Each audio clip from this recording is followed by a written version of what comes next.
อันนี้ติดวิทยากร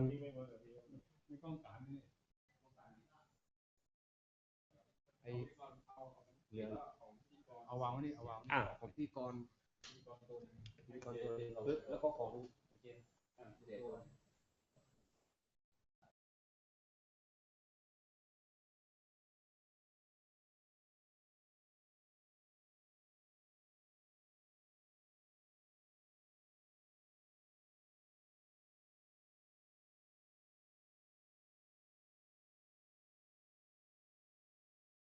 Already started broadcasting. We're live on air on Hangouts.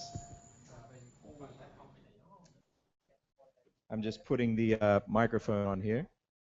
ได้ยินเสียงป่ะครับได้ยินครับดีครับแล้วหน้าห้องเขาได้ยินป่ะครับตอนนี้โอเคขอนี้ดีครับเพราะจะพูดพร้อมกัน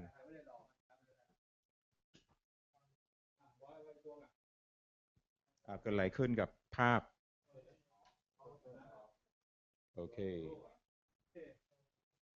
check okay so all the people overseas and outside1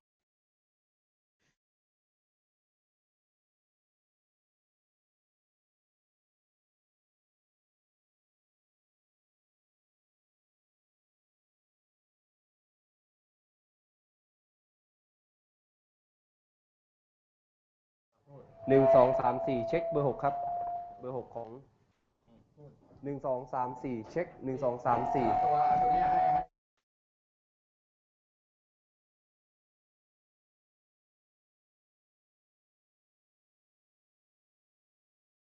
water. Yep. Do you have a Diet Coke? No. That'd be awesome.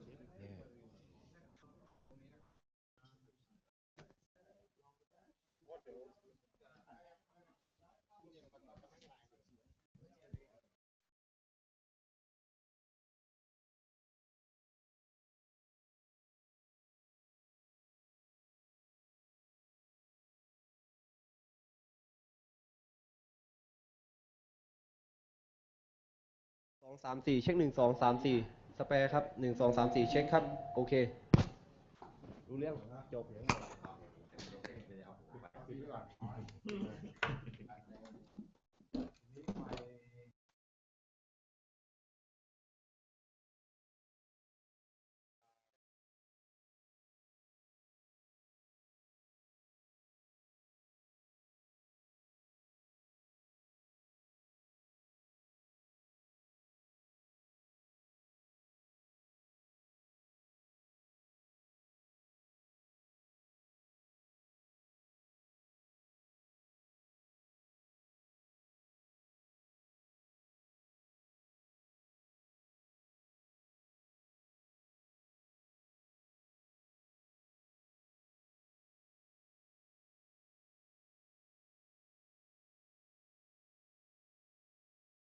On the screen. So fingers crossed if everything is working, you'll be able to get this feed through and all the people from overseas will be watching this and they'll be able to join in our discussion as well. Today's event, we've called it the Road to Fluency, and this was inspired by who I've seen is a really great guy, has a fantastic attitude, not just towards learning language, but life. Paul, would you be able to just stand up here? Give a round of applause to Paul. This is, so Paul Garrigan, I read in a blog post of Paul's a few months ago. And Paul has been here for about 13 years in Thailand and has learned to speak Thai. And there was a period where Paul thought that maybe he was fluent enough in Thai. And then one day he realized that that wasn't the case. And so I saw Paul's article, and I'll let him tell you a bit about it. I don't want to steal his thunder when he comes up, but he'll be able to tell you the different emotional stages he went through in learning Thai, and the ups and downs, and where he is now, and what we've been doing together. We have Bingo. Would you be able to สวัสดีครับ to คุณ Arthit Juyaso นะครับ or Bingo. Bingo will be our first speaker, and Bingo is with Duke Language School, which is I actually looked for many different schools here in Bangkok that teach language and teach the Thai language, and there are many. I found Duke. These guys are really innovative, and I guess one of the few schools that I saw were really thinking ahead. And Bingo is a linguist. He's also a polyglot. He speaks Japanese. He speaks some Chinese. No, okay, not yet. Okay, oh, but you read the kanji, and Thai, of course. And Bingo has been taking all of that knowledge of linguistics and his knowledge of how to use language and basically doing similar stuff to what I do and what Mike does, and has been creating some fantastic new materials that I really like and are the kind of things that I would be using if I taught. And so we've put our heads together and actually come up with where I'll be working with them and doing something where we're putting both of our stuff together, and hopefully Mike's too, to provide a very holistic way of learning Thai. And so, but Bingo's topic today is, I've been learning Thai for so long, so why do I still sound like a Farang? And I think that maybe there are some people both listening here on the Hangouts and people in here that can relate to that. And so we'll be looking at that. And then finally, we have the master, Mike Campbell. Where are you, Mike? Okay, so give a round of applause to Mike. Mike has flown in from Taiwan, and Mike is very famous in the language learning, the polyglot world. Mike is one of the top foreign Chinese speakers based in Taiwan, and he has an amazing system not only for learning Chinese, but how many language pairs now are you doing? Well, I can't say how many pairs, but we're doing, we've got about 40 to 50 languages lined up for publication. So Mike's doing about 40 to 50 languages lined up, and these are, so for example, not just English, Russian, English, he can actually do, if you've got English, Russian, English, Chinese, they can then do Russian to Chinese and his stuff. And so I'm really excited to see what Mike's done, and he'll be telling you about it. But basically what Mike's been able to do is what his mind and my mind normally do with languages. He's been able to find a way to put it into a form and present it for the world to use. So, and today we'll be looking at some of the stuff with Thai that I saw, and I was really excited when I saw it.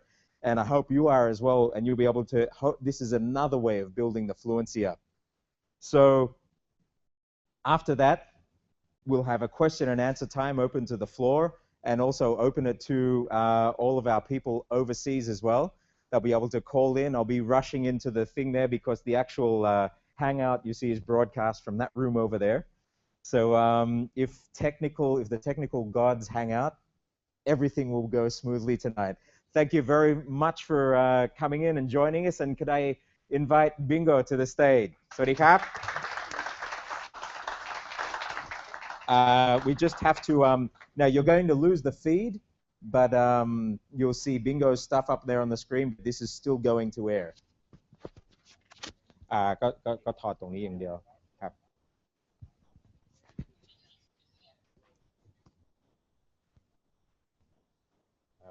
โอเคก็ต้องเอานี้มาติด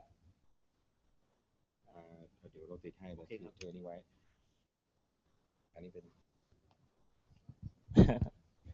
อเคได้อันนี้โอเคครับได้ขอบคุณครับครับผมโอเคครับ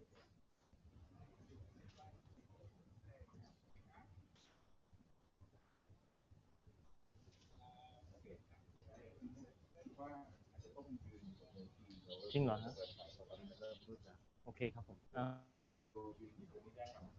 มันจะมีใช้มอนิเตอร์นะครับผมยังไงดีเดี๋ยวลองดูก่อนนะครับผมไม่งั้นเดี๋ยวเราเปิดไฟตรงนี้เพราะว่า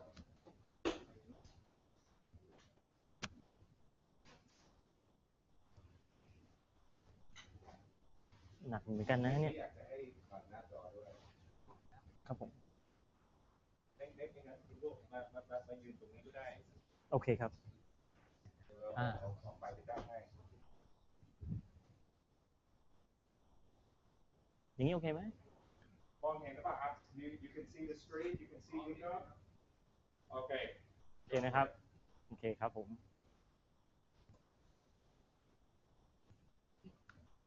สวัสดีครับ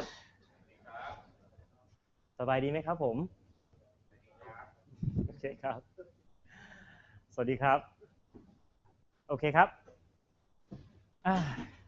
Good evening everyone thank you for coming I can't tell you how honored I am to be here louder oh really louder hello is that better okay so good evening and thank you for coming I can't tell you how honored I am to be here especially to be the first speaker as well but you know, I'm not as famous as the other two guys tonight, so let me tell you a bit about myself, okay? My name is Arthit Juyaso, but I normally go by the name Bingo, which is given to me by my dear parents. I've got very strange parents, so I'm a language enthusiast. I'm a Thai teacher and also a Thai school principal as well. And most recently, I am a Thai course book developer. So everything is very exciting for me at the moment, and I love what I do. So being a language geek that I am, I'm always excited to hear that people are learning Thai. So can you tell me who's learning Thai here in this room tonight? Oh my God. Okay, that's quite a lot of people. So, no. Can you please keep your hands up, please? Keep your hands up. Right, good. ระหว่างลำโพงอยู่ด้านหลังเลยครับ โอเคครับ จะดึงไปนิดนึงครับ ฝั่งนี้ใช่ไหมฮะ โอเคครับ ได้ Hello? Okay,ครับ Keep your hands up for a moment. Thank you. So, let me ask my audience one question. Let me ask my audience who is or has been learning Thai one question. Have you ever had any problem understanding what Thai people were saying to you or not being understood at all? I mean, it must have happened sometimes, right? Or all the time? Okay. So, okay, you can put your hands down now. Thank you very much. So I want you to think back of those times that you had your communication breakdown. What do you think contributed to those problems? Why? Why didn't they understand you, and why didn't you understand them? Anyone? They're speaking too fast. Well, I want you to approach this problem from a different angle. Thai people do not speak too fast. They speak in their natural speed. Now, the question should have been, why don't I understand Thai in its natural speed?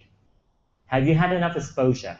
What kind of language course or language class that you went to? I mean, did your teacher speak like this to you all the time for 3 years?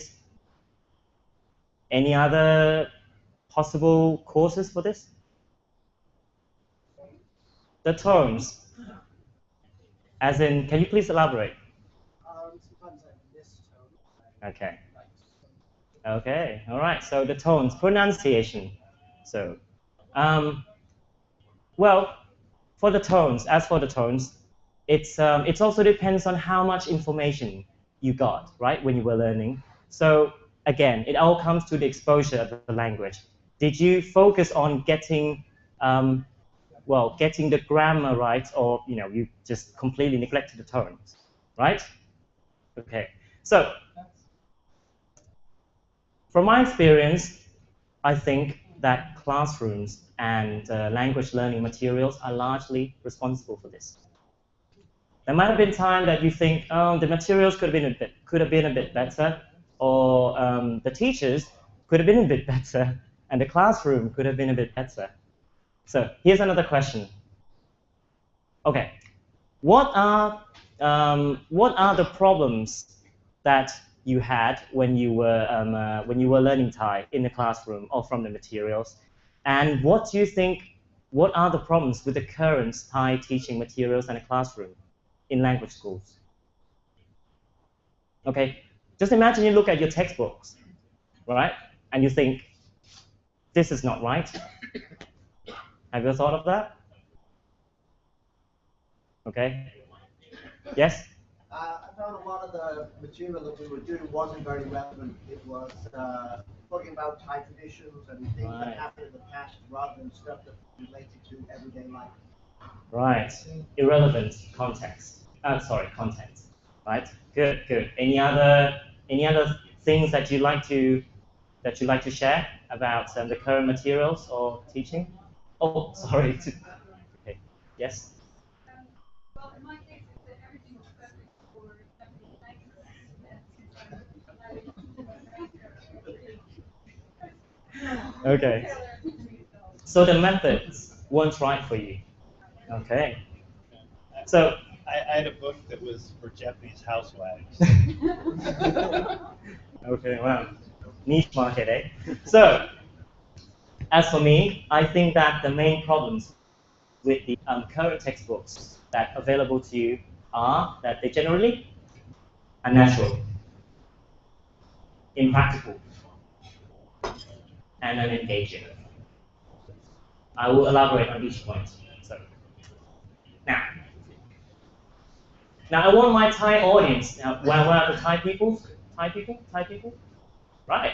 Okay. Now, I want my Thai audience to keep quiet for a few moments. Okay. To let our Thai learners have a go at this first. So, Thai learners, look at this sentence here on the screen, and can you convey the same idea as this sentence in natural Thai? If you want to say this in Thai and want it to be natural, what would you do? What would you say? Would you say A, คุณเคยเดินทางโดยเรือหรือยัง or would you say B, คุณเคยนั่งเรือหรือยัง So learners, A is very natural. Raise your hands. Okay. So, all right. Okay. So, very good. Very good. So now let's hear the answer from our native speakers here. คนไทยครับ ประโยคภาษาไทย A กับ B เนี่ยประโยคไหนฟังดูเป็นธรรมชาติมากกว่ากัน A หรือ B B มีไหมมี C อะไรนะมี C ด้วยเหรอ B ใช่ไหมครับ Exactly right exactly B is way more natural than A. However, A and B are not they are both grammatically correct. It's not that A is incorrect. No. However, B sounds more natural because when you talk about taking transport, for Thai people we say we nang, we sit on a transport. We don't travel by it. However, this sentence A here actually appears on a course book of one of the biggest Thai language schools in the entire country, if not the world. And you imagine hundreds and hundreds and hundreds of students going through this course, learning sentence A, go out there, speak Thai to Thai people in a unnatural way. And it keeps going on and on. Well, languages are not made equal. If you teach Thai like you teach English, you're going to end up with lots of non-native speakers speaking in such an alien way. The same way that you probably heard the word same, right? Same. So it's as alien as the word same sounds to you, but you love it. You love this word so much. Every time you hear it, you think it's hilarious. And you even say it back to Thai people as well. So that we confirm to Thai people that this word is correct, sounds right. Remember, this goes both ways, right? You go out there and you speak Thai in a way that is grammatically correct, but sounds really odd. And Thai people, when they hear it, they think, yeah, I understand that, it sounds a bit weird, so I'm not going to correct it. So that kind of confirms it, right, so my Thai must have been excellent then, so you keep going on and on and on. And the vicious cycle perpetuates. Okay. that sometimes happens. You can ask Thai people how to say something. They will tell you to say it a particular way. Right. But then when you listen to Thai people speaking to each other, they never say it like that. You understand what I mean? So Yes. if an English-speaking person says, how do I say this, the Thai will say this, Right. but never actually say that to another Thai. Right. So are the Thais helping each other? Well, this is called a Farang register. Actually, Thai has many different registers. Can you repeat the question? We couldn't hear.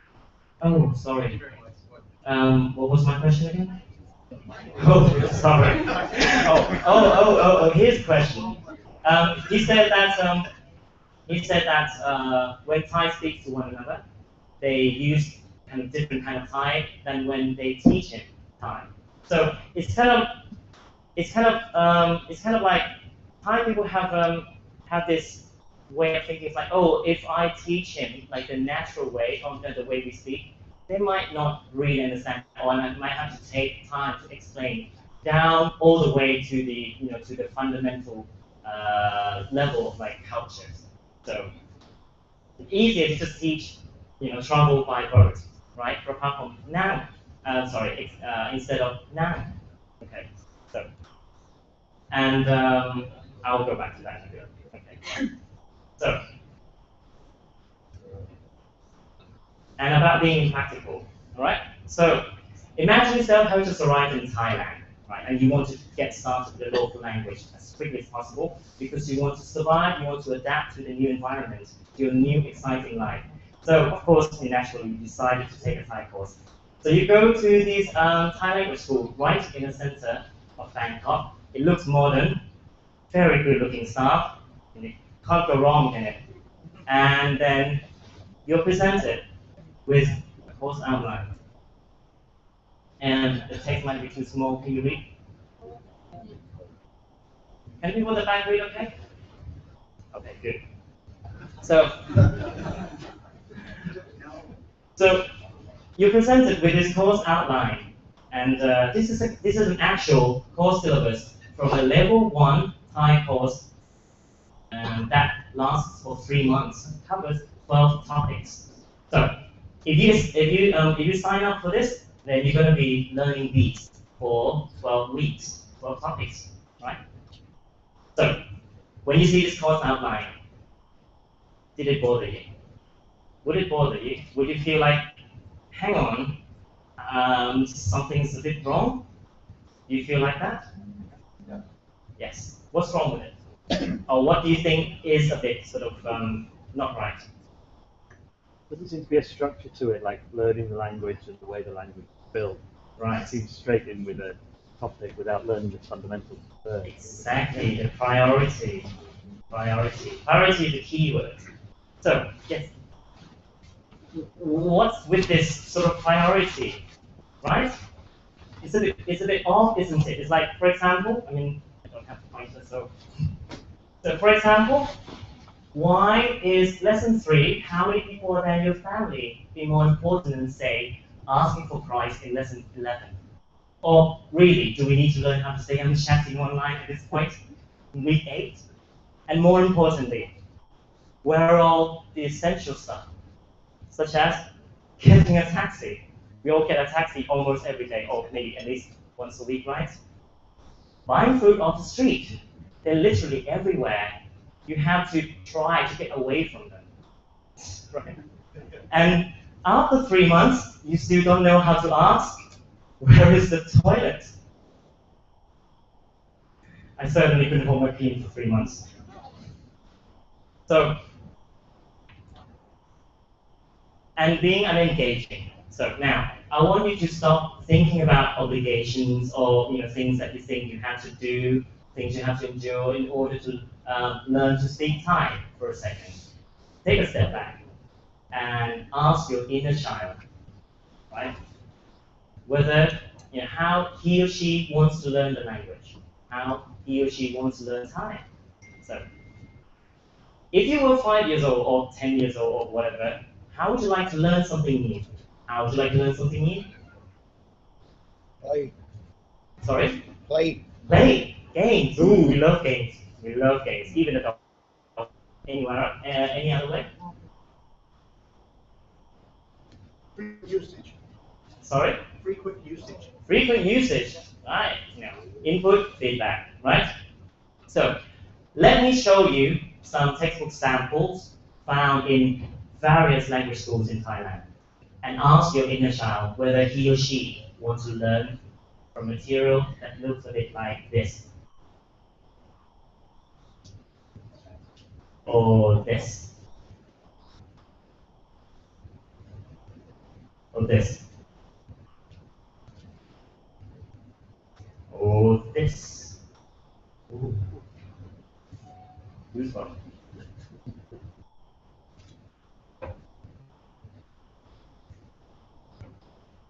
We can't deny that boredom is one of our worst enemies in any kind of learning. We can get bored of the classroom, we can get bored of dull materials, we can get bored of irrelevant content that has no place in your life. We can get bored of not making any progress, right? And what do we do when we get bored? We give up. So we're bored because we're not making any improvement. We're not better than we were before we hit our plateau. But then again, how can you keep your minds focused when you don't find your learning interesting? So, besides, it's also hard for teachers like me as well. No matter what a good teacher you are, if you're presented with a framework that's just so outdated or so badly put together, or all you have is a boring textbook, then teachers can't really shine. They can't do their job properly, which creates problems for both of us as well. So here's a big question. What's going on? Why are we as teachers and students facing these problems?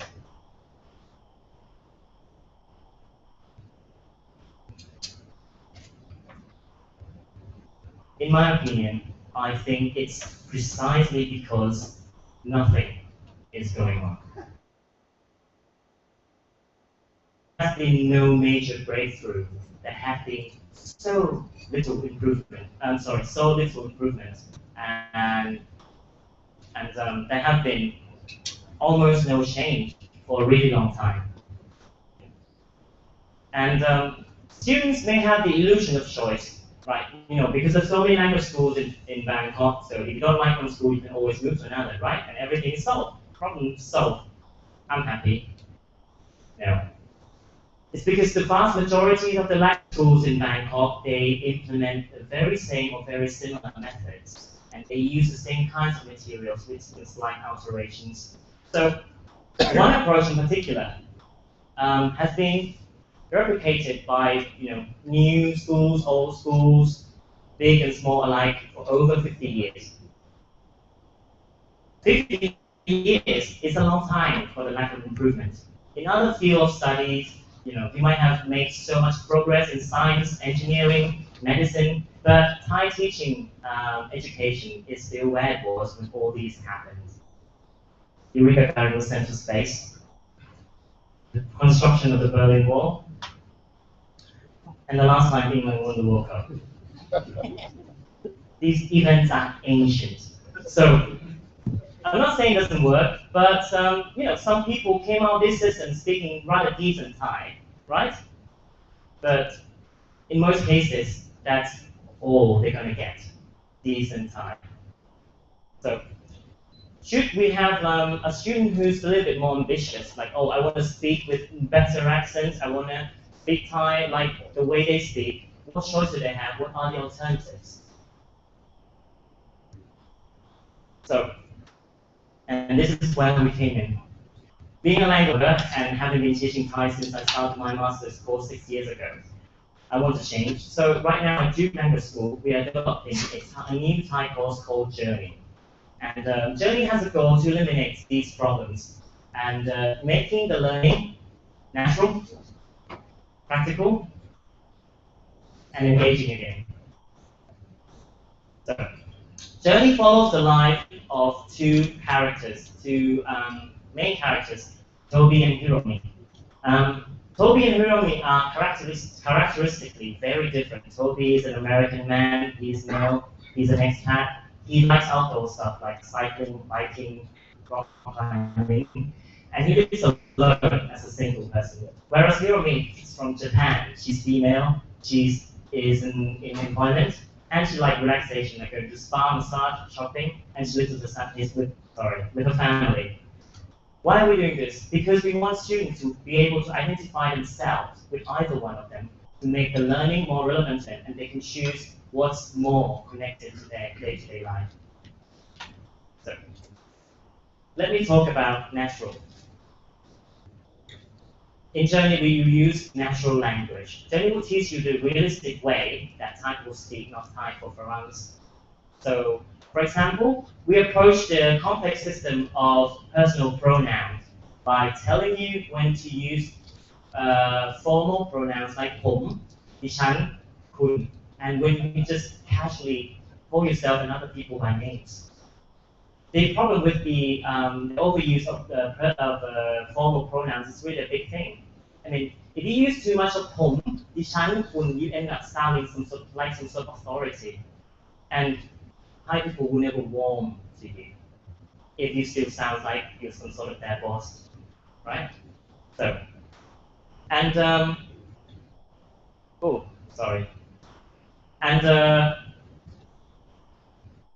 Journey isn't also afraid to take you through the mysterious territory of final particles. Final particles are like these little words. You know, they are not really. They don't really have any meaning by themselves, but they convey moods, feelings, and emotions. So it's very important because in Thailand, when people, when they tell you something, they don't really just give you the information, they also tell you how they feel about it, which draws a line between being fluent or not. Okay. So I'm just gonna skip a few things.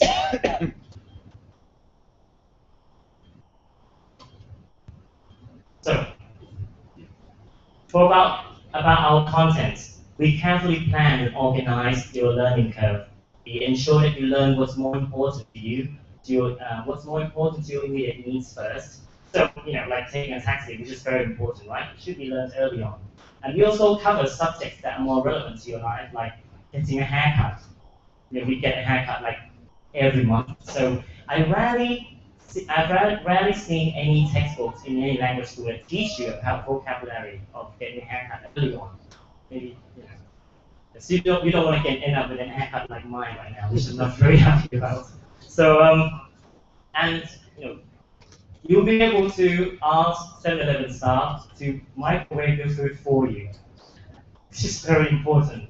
Definitely, more than talking about your mother in, you know, somewhere in Europe, right? So, I'm running a bit short of time, so I'm just going to give a few slides. So, and Journey is a story-driven course book. Stories are powerful. They leave impressions and they connect information together in a way that makes sense to you. And along with learning Thai itself, you will learn about people and characters in the stories. You learn how they like, what they like, how they think and how they feel. Why? It's because it's to create a meaningful language learning context, not just a bunch of sentences that don't mean anything at all.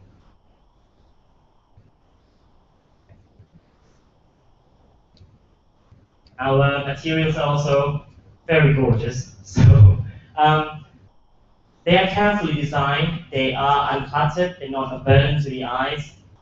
I mean, this is not just for superficial reasons. It's because we want to read something nice, we want to see beautiful things. So this will encourage you to want to open your book and actually study, and doesn't make you feel like it's a task that you have to do.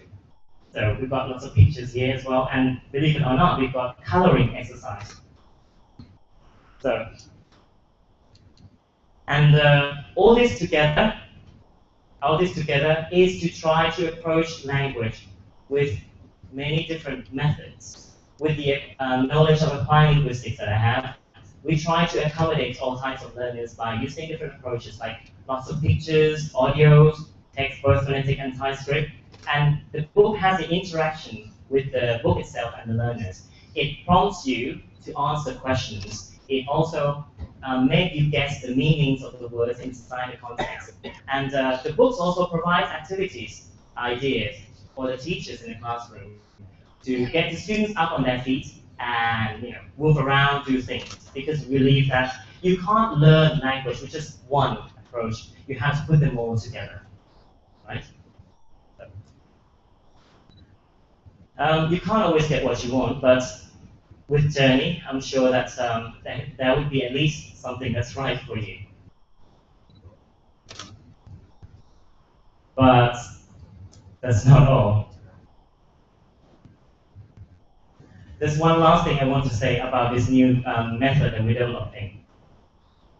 Well, Duke Language School has gone extra mile to add another dimension on top of being natural, practical, and engaging. We want to try to revive your inner child to make the learning fun as well. So when we're all kids, we like comic books, right? We like little stories. We like seeing nice pictures in a comic. And we realize that fun is a good motivator for learning. So in fact, the Toby and Hiromi characters are not just names on paper. They are actual characters whose journeys come to life in our story-driven book. So, in every dialogue that comes with the comic-style illustrations, which will provide you the context that you need, course books seem to lack. We also provide the fun that seems to have been missing from the classroom like forever. So, at Duke Language School, we believe that learning doesn't have to be a show. And we put our heart and soul in put this together and make Journey happen in hopes that it will help to successfully integrate newcomers into the country that we call home. ขอบคุณครับ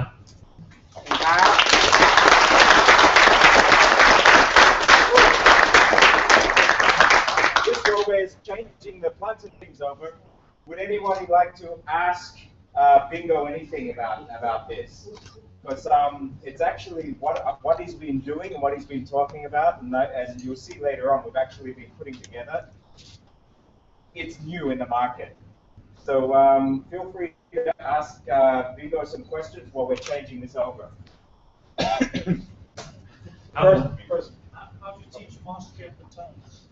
Mastery of the tones. Oh, every dialogue in the course book comes with recorded audio. So we can listen to a natural, non-patronizing type over and over again. The mastery of tone, you don't learn tone in the rhythm of the sentences.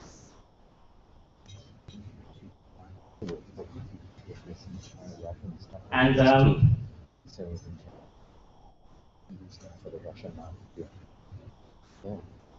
does that answer your question? Because it's quite a big question. So from lesson 1, we teach students that there are different tones, right? There are 5 different tones.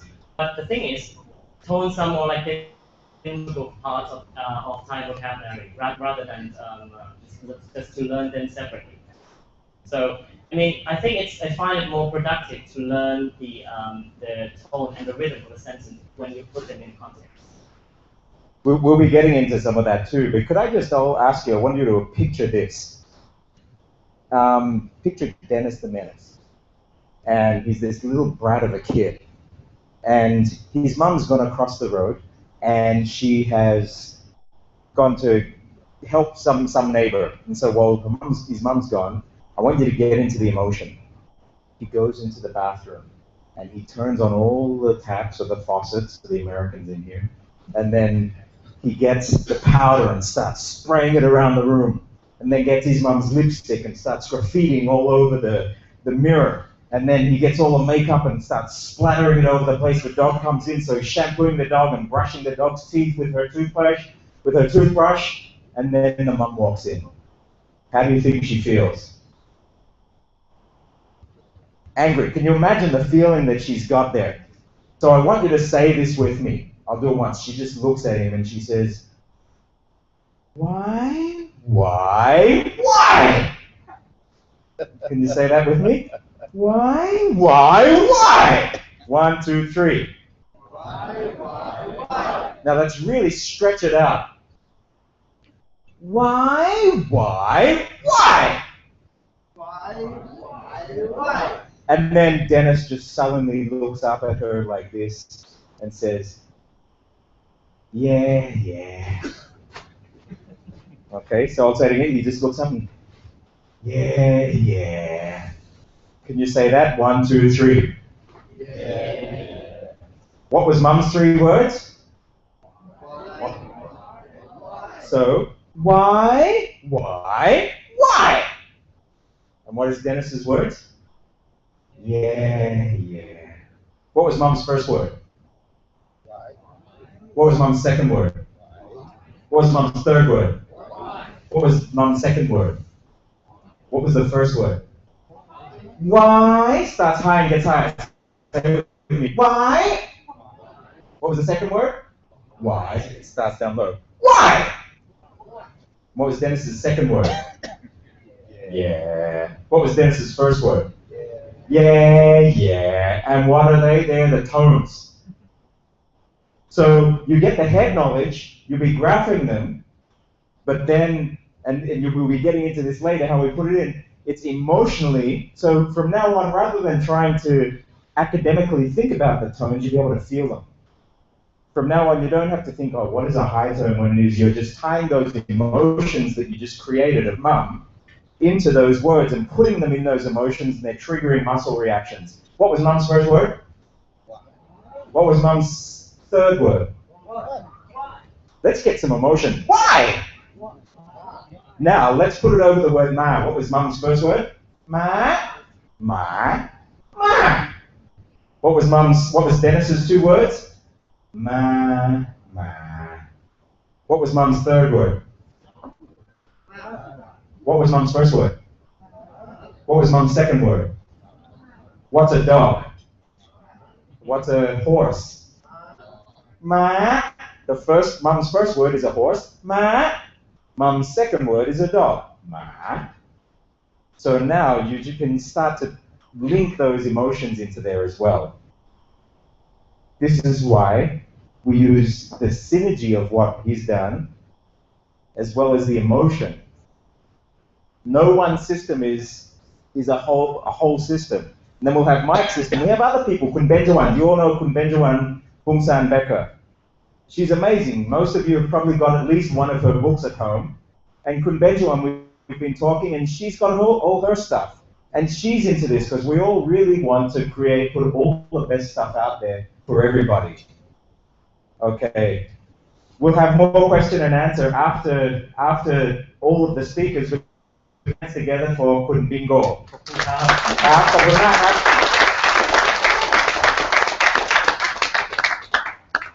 Okay.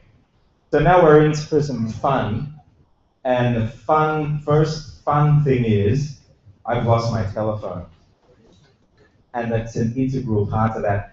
เดี๋ยวช่วยดูในห้องนั้นโทรศัพท์อยู่หรือเปล่าครับมันอยู่บนโต๊ะป่ะครับหรือมันอยู่ตรงนี้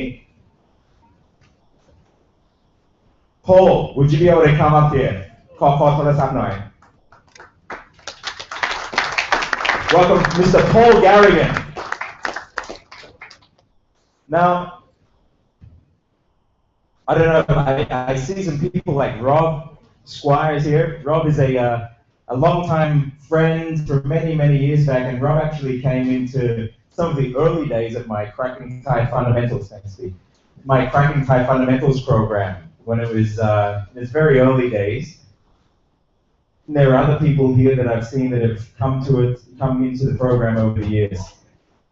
One of the we set a vision in the beginning. And it's after 90 days, all these things we want to do. And the last thing that we've added in as the vision is you can order pizza over the telephone entirely in Thai without having the operator try to change into English. Has anybody successfully ordered everything on like home delivery all in Thai without the operator turning into English? Put your hand up. ได้ไม่กี่คน This is the litmus test. if your Thai is there, and basically, and what Cracking Thai Fundamentals is all about, if you've looked at any of the stuff that I have online, or you've come to the course, it's about installing this operating system, learning the grammar, but installing an operating system, the way we think, the way we talk, to be able to start to use Thai more like a Thai. Think about Thai more like a Thai thinks about it, rather than thinking about it through the filters of a Farang. So, I thought it'd be quite fun. เดี๋ยวขอกล้องสักตัวหนึ่งได้ไหมครับมากล้องวิดีโอนะครับมาถ่ายหน้าจอตรงนี้แล้วเดี๋ยวเราจะเอาไมโครโฟนมาติดลำโพงด้วยนะครับเดี๋ยวเขาจะพอไป11-12ครับ We're going to order pizza. So Paul, I'll do it in a moment. I know Paul is nervous here. Huh?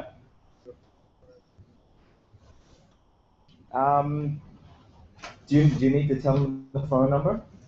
No, they'll have it in the system. I'll have it in the system. They'll see it there. If they do, we'll compromise. But can I ask for all of your assistance in being extremely quiet? And if you want to laugh or you want to do anything. Now, Paul is actually, a few weeks into his road to fluency. If he gets through this without them turning into English, that's an amazing feat. Because it's actually something that takes that. If you see them try and change into English, I want to show you that as some of the it highlights some of the difficulties that learners have when learning Thai and trying to actually get native speaker Thai back to them. Okay, and we'll show you how you can overcome that with Paul. Okay, what sort of pizza do you like? Pepperoni. So I think let's order how many pizzas. We'll just get 5 pizzas to add to. We've got stuff here as well. I think we've got enough cash on us to fit the bill. But we'll have them send the pizza here to level 9 at the Aloft Hotel, Sukhumvit Soi 11. Level 9. Okay. Are you ready? I will have to have. I'll get this microphone as well. เดี๋ยวแป๊บนึงมันเปิดแล้วครับได้ยินเสียงหรือเปล่าครับพอได้ยินเสียงไหมได้เดี๋ยวแป๊บนึงครับ Sorry to all the people overseas that are hearing crunching on the microphone. I'm just taking it off of my shirt here. Could you hold this for a moment, Paul? Okay. Now, the reason why you see us holding 2 microphones, by the way, is because this one here is the microphone going to the feed overseas, and this one here is going to all of you in here. Okay. Dial out. I'll put it on speakerphone, so let's lift it up about here. And speakerphone to get the song.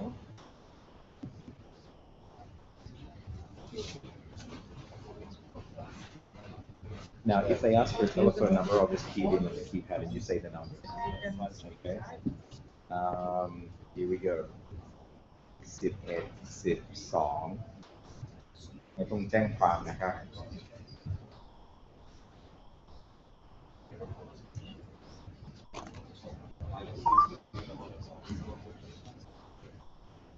The Pizza Company 11 12 สวัสดีค่ะ สั่งพิซซ่ากด 1 สั่งเซเว่นเส้นเบอร์เกอร์คิงกด 2 To order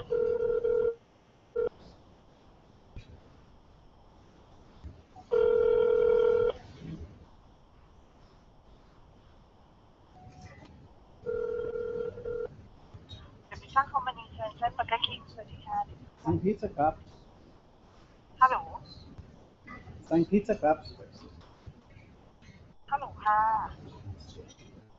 สั่งพิซซ่าครับ ตรงนี้จะสั่งอาหารหรือเปล่าคะ ครับ ขออนุญาตวางสายนะคะ ยังไม่วางใช่ครับ ฮัลโหล ฮัลโหลสั่งพิซซ่าครับ ได้ยินหรือเปล่าครับ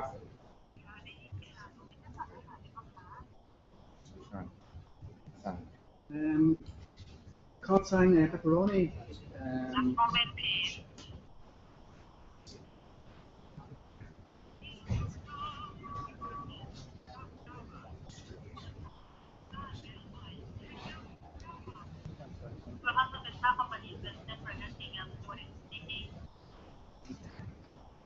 สั่งพิซซ่าครับ This first time for your order. ใช่ For first time, may I have your name, sir? พอชื่อพอครับ Sorry? พอ P-A-U-L. ครับ So, may I have your address, sir? โรงแรมเอลอฟสุขุมวิท11ครับ Aloft Hotel. ครับ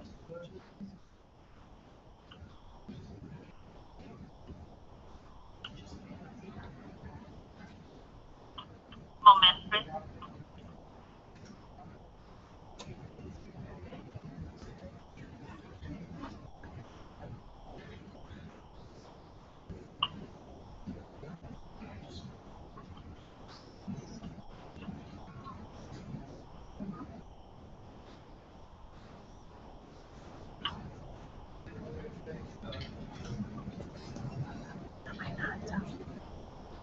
ทำไมนั่งครับ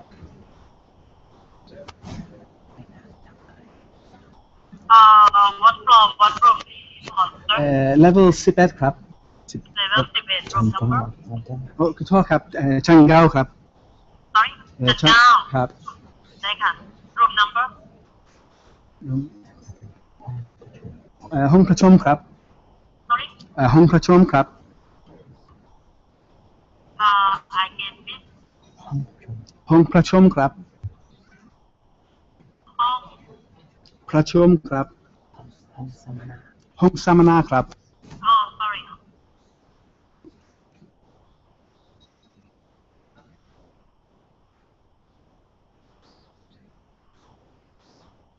When we arrive there, can we contact the lobby first, sir? ได้ครับ Lobby, or maybe call you back from this phone number? โอเคครับ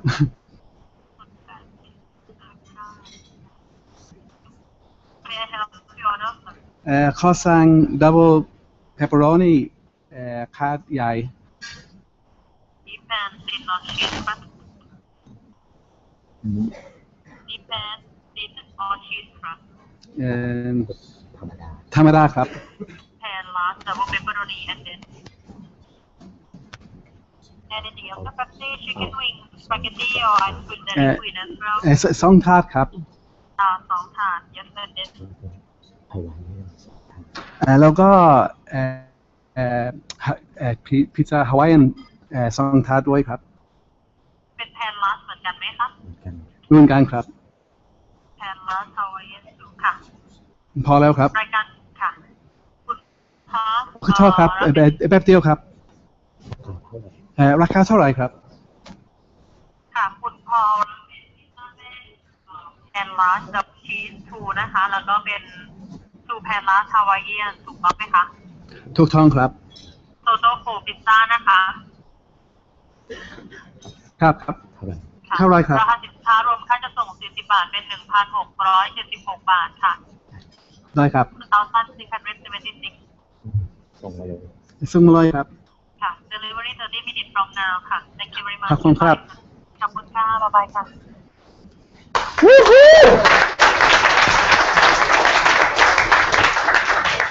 That was brilliant. Terrible. Where is the? Could you put that Could someone help Paul put this microphone on while we go? And I will just talk about what just happened now while Paul gets set up there. I'll just sit my microphone here.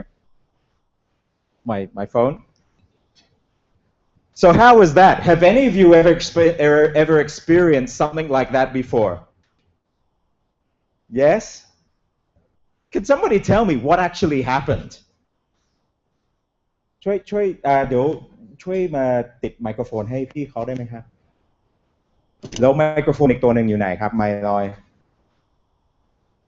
ยอีกตัวหนึ่งเมื่อกี้ของวิงโก้หายไปไหนครับไม่อยู่ครับเมื่อกี้ของอยู่ตรงนี้เดี๋ยวคุณดูได้ไหมเช็คนี่ปิดไว้นะcheck. Okay, that's better. Okay, let's first of all give another hand to Paul now that he's online. So make sure we talk into the microphone too. 1, 2, 1, 2. Okay, that's good. So let me just ask you, Paul, how did you feel just now? Absolutely terrible. Why?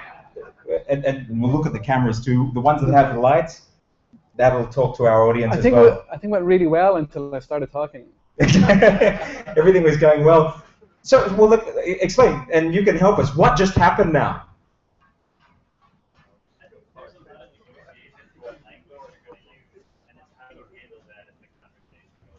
Okay, that's an interesting thing. There's a lot of negotiation about how the language is used. Why does that negotiation take place from the get-go?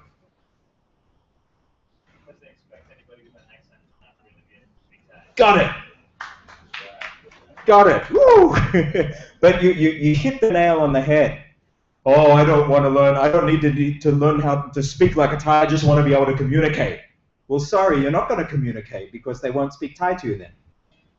If you're in a country like the US or in England or speak English and they're used to hearing a lot of different accents speaking, fair, sure. But how many countries speak Thai? And so the reality is if you can't pass under that radar, you're always going to be Farang. And you'll always get the Farang Thai. You always get the reaction that a Farang gets, and that same block, even if you've got a level of Thai, the same wall is going to be there. So what I've been trying to do, and we're working together, and this is what my personal vision for Paul in the next, actually about, what, 4 months left? We're going to do this again, and maybe we can set it up here, and that can be the aim. I want Paul's Thai to get to a level where he can get under the radar with the pizza company. I think it's a pretty good measuring stick, because my grandfather always used to tell me, you never want to get complimented when speaking a new language. You want a supposing, oh, Paul, what's your name? What's your name? Sorry, your full name? Paul Garrigan. Paul Garrigan, and where do you come from? Ireland. โหคุณพอลพูดภาษาอังกฤษเก่งมากเลย Paul, he'd say, of course I do, you know. Yeah, from Ireland. No, but of course he does. It wouldn't even be on my radar to compliment your English because you're just a native speaker. Bingo just now. No one would compliment Bingo on his English because it just sounds so natural, even though he's a Thai. And so we want to get to that stage with Thai where people don't even think to say, oh, พูดไทยเก่งมาก. And so with that, I think it's a great thing to throw over to Paul. Could you just tell us about and then maybe start from the article that you wrote and your levels of learning, and just let us know about your experience and why you're doing this now, and I'll jump back in once you're done. I think the telephone call is a good example of my frustrations and what happened to me. When I first came to Thailand, I was very, very enthusiastic about learning Thai. And you know, I sort of bought all the courses, all the books, and the first 3 years I spent about 2 hours a day studying. I really sort of put my heart into it. But I was sort of only aiming to speak reasonable Thai, to be understood, basically. And what happened was, after about 2 years, I moved to a rural part of Thailand, to Pisunalo, and I stayed in a village there for about 5 years. And I got to speak, you know, I made friends with lots of the villagers, and we speak like basically every day. And you know, I really felt my Thai was getting very good. I thought I was getting really fluent. But what I didn't understand was they were getting better at understanding me. It was like they were learning the new language. And you know, I was basically saying the same, because we basically saying the same things all the time. We never really had any. I say people, like Thai people, they don't really have very deep conversations. That's because I couldn't really have deep conversations. We just say the same things every day. Sorry, Paul, would you be able to hold it closer to your mouth? Yeah, sorry. Yeah, that's better. Can you hear me now? So basically, I got to say, you know, I'll be saying the same things all the time, basically, but I convinced myself that was good enough. That, you know, but then what happened was we moved to a different part of Thailand, and the people there hadn't been trained to understand my Thai. They had to learn again, and it completely sort of ruined my confidence because nobody could understand a word I was saying again. And I remember around the same time I was working, you know, I used to work as a teacher, And one of the Thai teachers actually had the guts to say to me, you know, your Thai is terrible. And it completely knocked my confidence and I stopped speaking Thai. And it was like that for about 5 years. But I always had this, I always felt that I should speak Thai because there's so much about Thailand that I can only do if I can speak the language. And I hate, you know, it's very easy to live here and survive in English. But it's a real waste, you know. Like for the last 5 years, you know, I listen to English music, I watch English TV, you know, I'm on social media in English all the time. But I could do that anywhere, you know, it's not really being involved in Thailand. And it's like you're living here, but you're not living here. It's like you're still an outsider. And, you know, when I first came to Thailand, I would make an effort to speak to my neighbors, but I completely, you know, when we live in Rayong now, I stopped talking to my neighbors. And I actually have this face, like, don't speak to me face, you know, that I'm not going to speak to you, you know. It's not that I'm being rude, but I don't want to speak, like, basically, you know, I don't want to speak in Thai anymore, you know. And I was like that for 5 years, so I felt very, very bad about it. So, and I always sort of said I would have another go at sort of getting fluent. And about 2 months ago, it sort of finally hit me, says, like, I'm going to do this, that I'm going to do whatever it takes to get fluent. Because it's like, I'm here nearly 13 years. I'm here 13 years, and it's too long to live in a country and not speak the language. It's just crazy. It's just madness. And I know people that have been here 20 years, but they're not happy. You know, you can't live here if you don't speak the language, because you're not really connecting. You're not really, you know, it's like sort of being outside and being here but being outside. So I wrote this blog post 2 months ago, and Stu read it, which was absolutely fantastic, and he offered to help me. And my plan was to basically just do more of what I've done in the past, just be more intensive at it. But the stuff I've done in the past didn't work for me. So, you know, it would have been a disaster, but look, like, Stu read my post and he sort of helped me, like, start working on some of the basics. And, like, as you hear with the phone call, I've still a lot of work to do. But I've made a huge, you know, within the last few weeks, I've made a huge sort of leap. And, you know, I really, really feel, you know, despite the phone call, that I really now believe that I will become fluent. And you've been using the Glossika stuff as well? I've been using the Glossika, Stu stuff, and, you know, they've just been absolutely wonderful. And I think you've had, like, other stuff as well you've been going through. Yeah, I mean, I've used most courses. Yeah. Now, can I just ask you, and because the thing that really struck me, and it hit home, and I'm going to ask you here, hopefully you remember from your post, one thing that I loved about Paul's initial post, and you can Google, just paulgarrigan.com, wrote the Fluency Challenge or whatever it is, just Fluency, you'll see it. What are the stages of learning? Oh. So what was the first one? Do you remember that? Is it beginning? Beginner, Putai gang stage.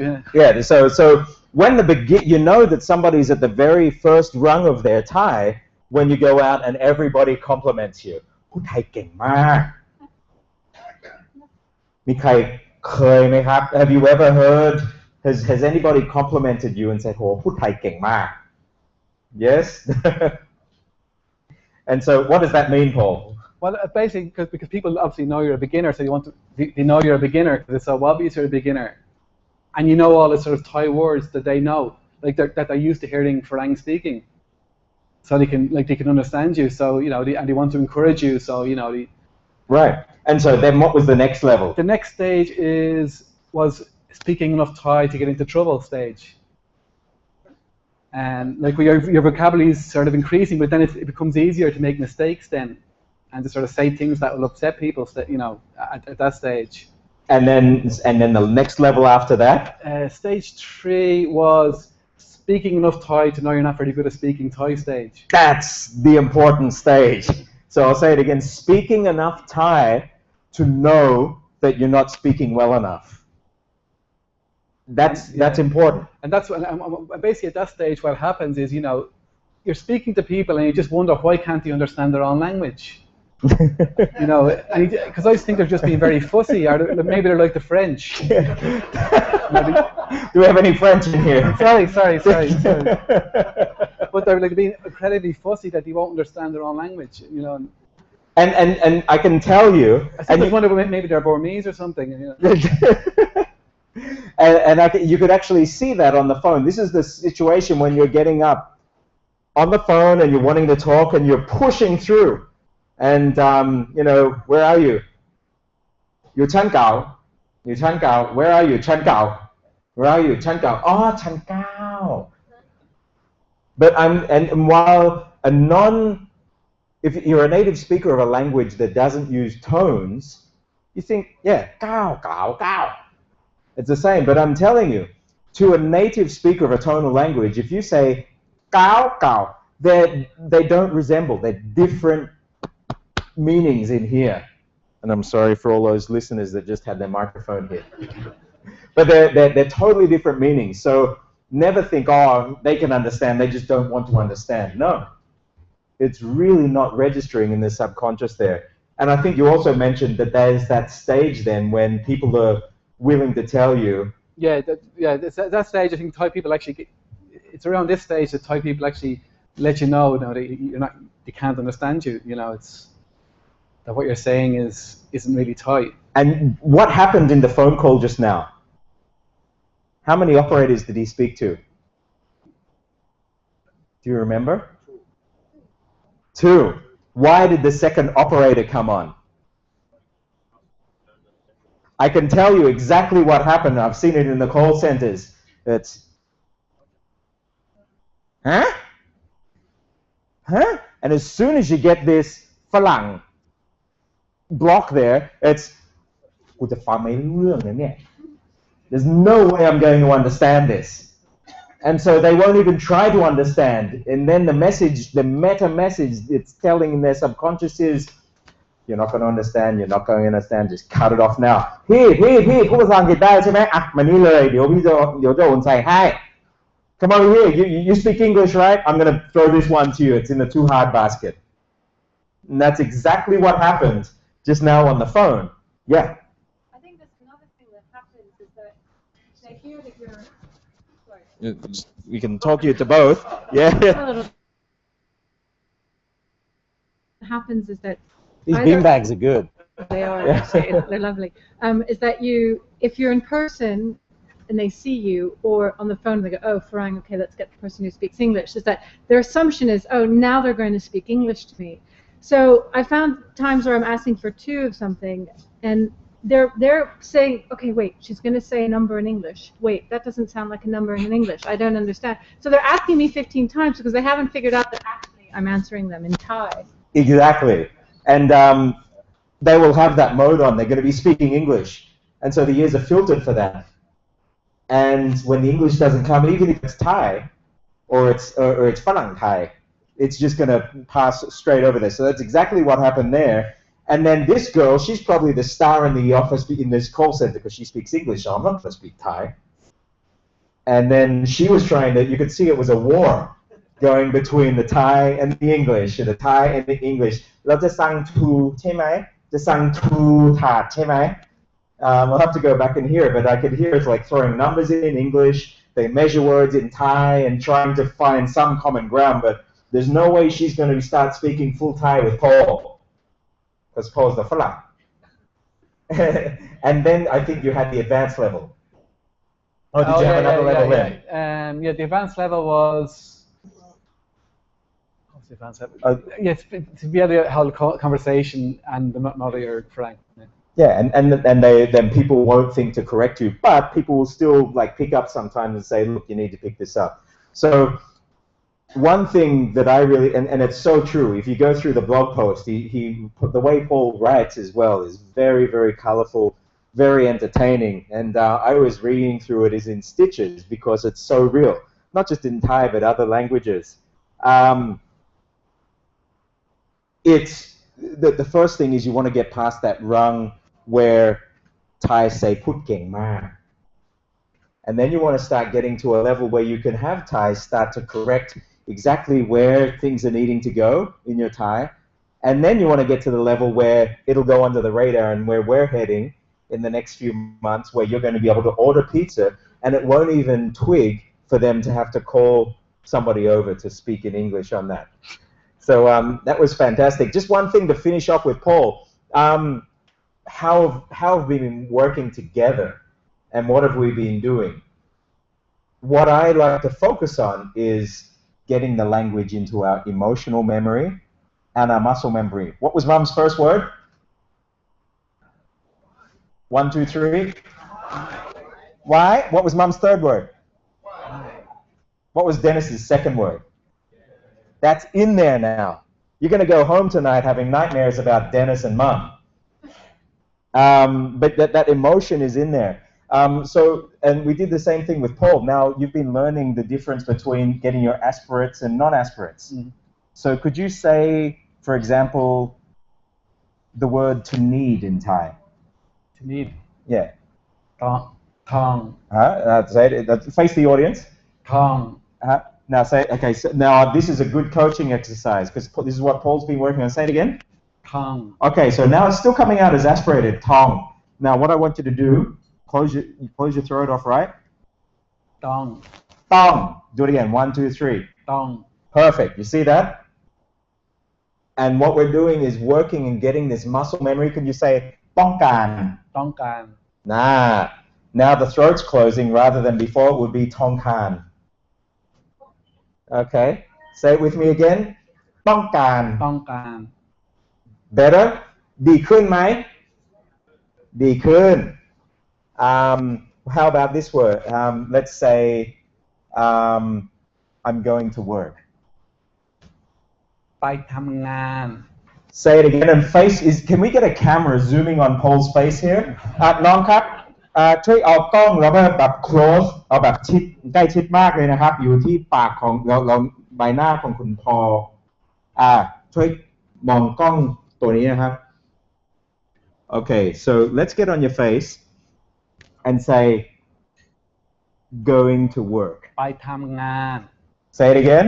ไปทำงาน Did you see the improvement just between the tongue and now? What do you say it again into the camera? ไปทำงาน Did he say it correctly just now? ไปทำงาน Give him a hand.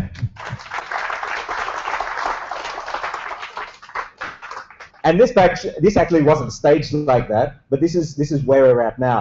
It's getting these habits of 13 years, tong kan, becoming conscious of it, and just now because we coached it, you're conscious of keeping your throat closed. Yeah. I think that's the hardest thing because when I'm practicing at home, it's very easy for me to do it correctly, but when I'm outside, or if I'm nervous, I still go back to the old habits. And it's so hard to, that's why I really think people need to sort of do from the beginning. Because it's so hard to unlearn this stuff. Oh, that's the pizza. Oh, come.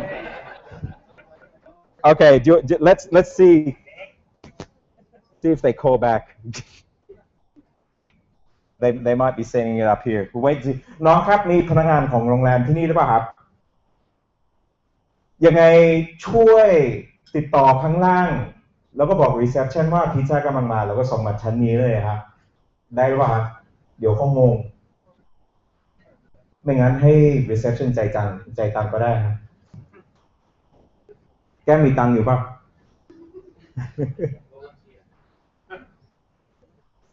Okay, somebody's going to go down and make sure that the pizzas get up here. And actually, we'll need some cash. Andrew, do you have cash on you? We'll get the pizzas. I'll fix you up. Okay, so the pizzas are going to come up. We have to make sure we get enough cash. And we'll have to give them a big welcome when they arrive here. Okay, oh, the pizza's coming. I'll talk to them. Good.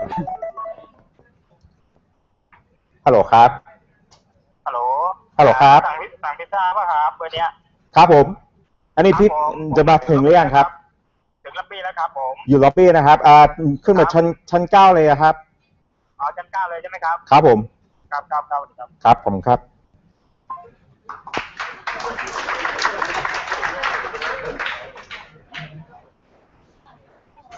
Did he hesitate? And he'll be coming up. When he comes up, could everybody give him a round of applause?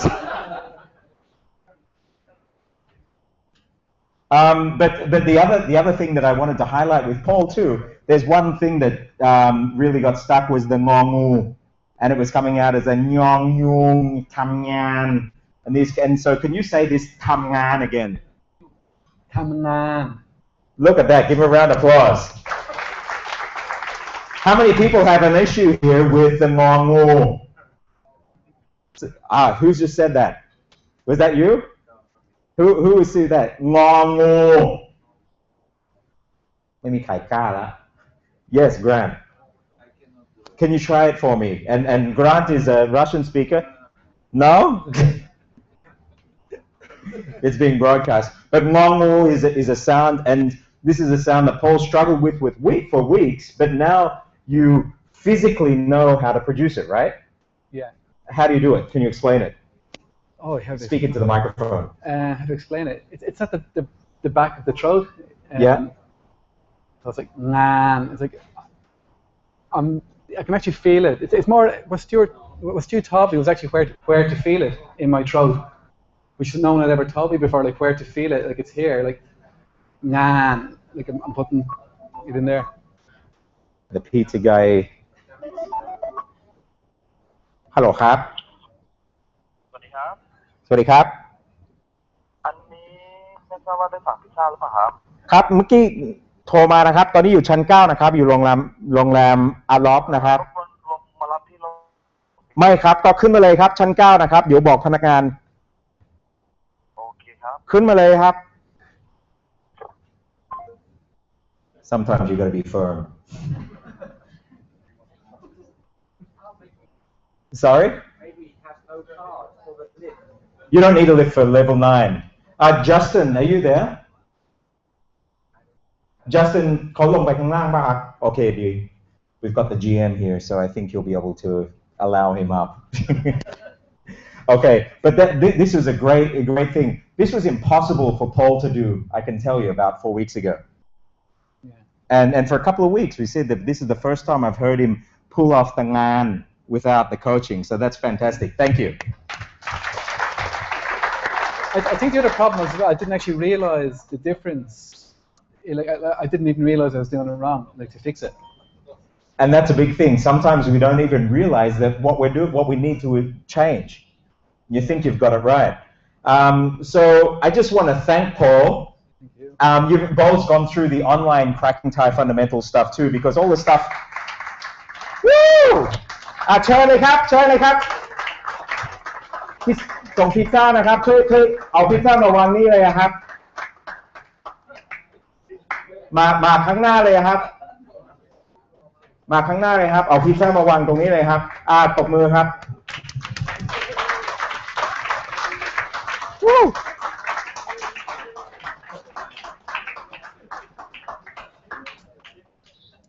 เดี๋ยวมาวางอยู่บนตรงนี้ก็ได้ครับขอถามคำถามนี้ชื่ออะไรครับชื่อบุญเลิศครับผมคุณบุญเลิศครับแล้วตอนเมื่อกี้ที่รับออเดอร์นะครับก็ส่งมาจากสาขาไหนครับสุขุมวิทซอย12ครับสุขุมวิทซอย12ครับแล้วที่เขาให้ออเดอร์ไปเขามีข้อมูลอะไรบ้างครับเขาพูดถึงลักษณะของลูกค้าหรือยังไงครับทางออฟฟิศเขาจะส่งใบออเดอร์มาที่ร้านอีกทีนึงเหรอครับแล้วเขาบอกว่าจะเป็นคนไทยหรือเป็นอะไรหรือแค่บอกสถานที่เขาแค่บอกสถานที่อย่างเดียวครับโอเคดีครับ so he wasn't privy to that extra information that's very good ขอบคุณมากครับช่วยเอาพิซซ่ามาวางตรงนี้ก็ได้ครับขอบคุณครับ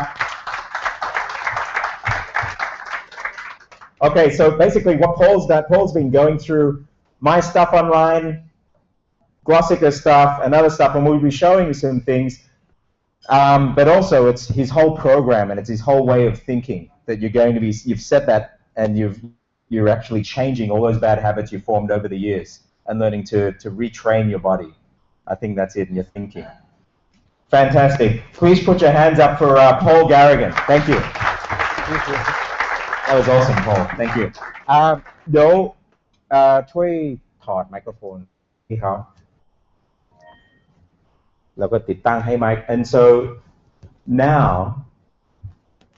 because I want to make sure we get enough time for question and answer too and so you'll be able to ask Paul questions, you'll be able to ask myself, Mike, Bingo and anyone else for that matter Mike, could I ask you up to the front?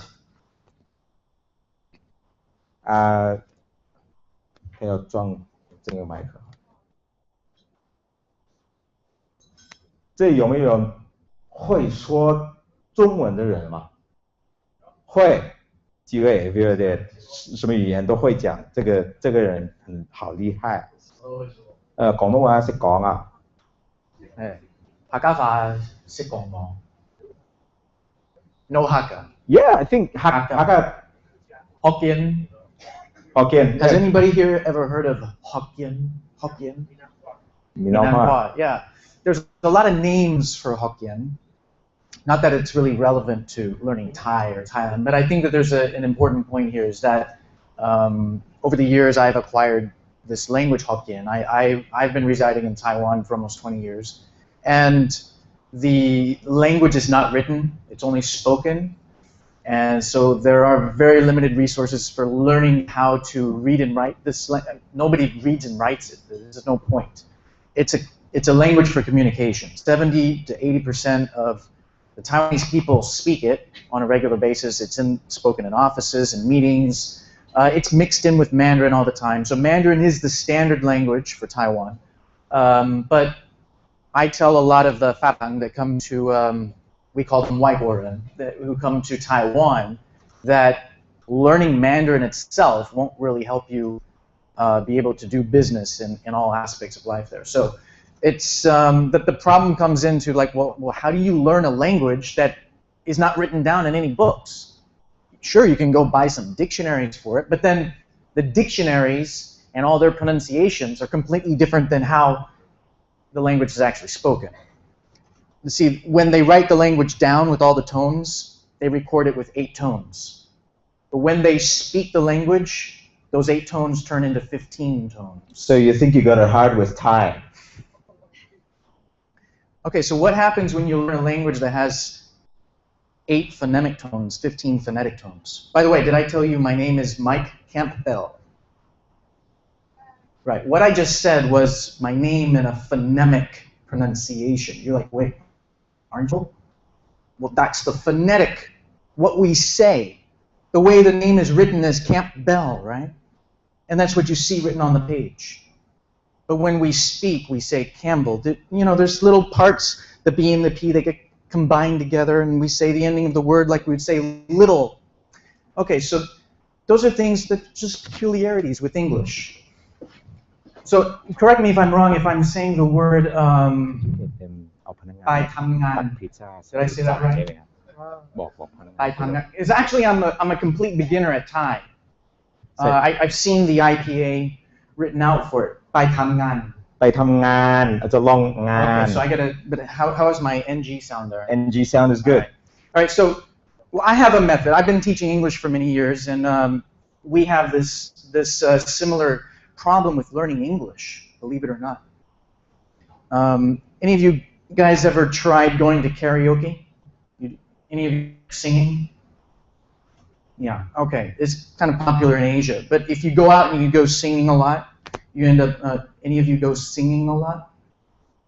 All right, so what will happen, actually I'm kind of focusing more on the pronunciation here. So I like to go out singing a lot. So I have 2, you know, like the French call it liaison, this NG sound that's connecting my speech together.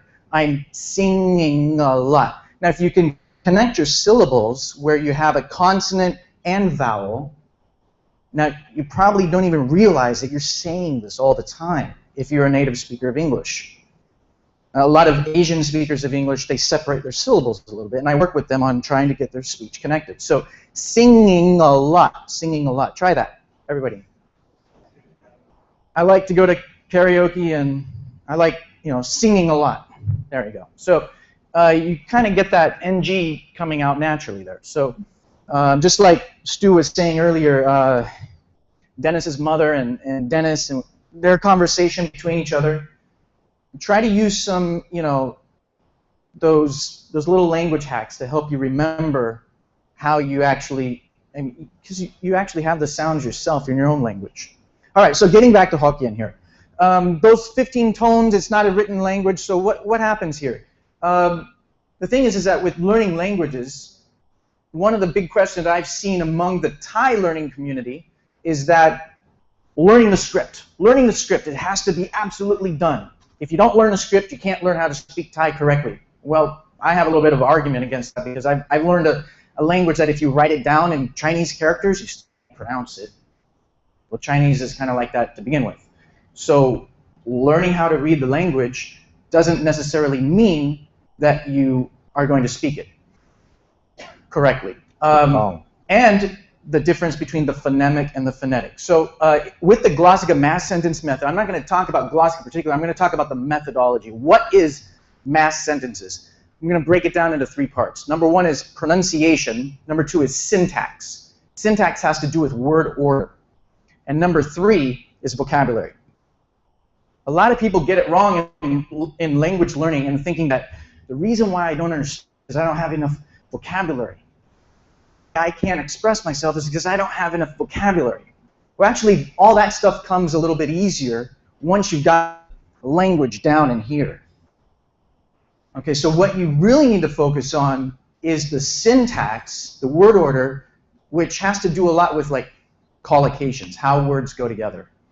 You can probably come up with a lot of examples in Thai or other languages where certain verbs and certain nouns go together all the time. For example, in English we say commit suicide. What's the verb in Thai? ฆ่าตัวตาย And I'm committed to you. I'm committed to this relationship. What's the verb?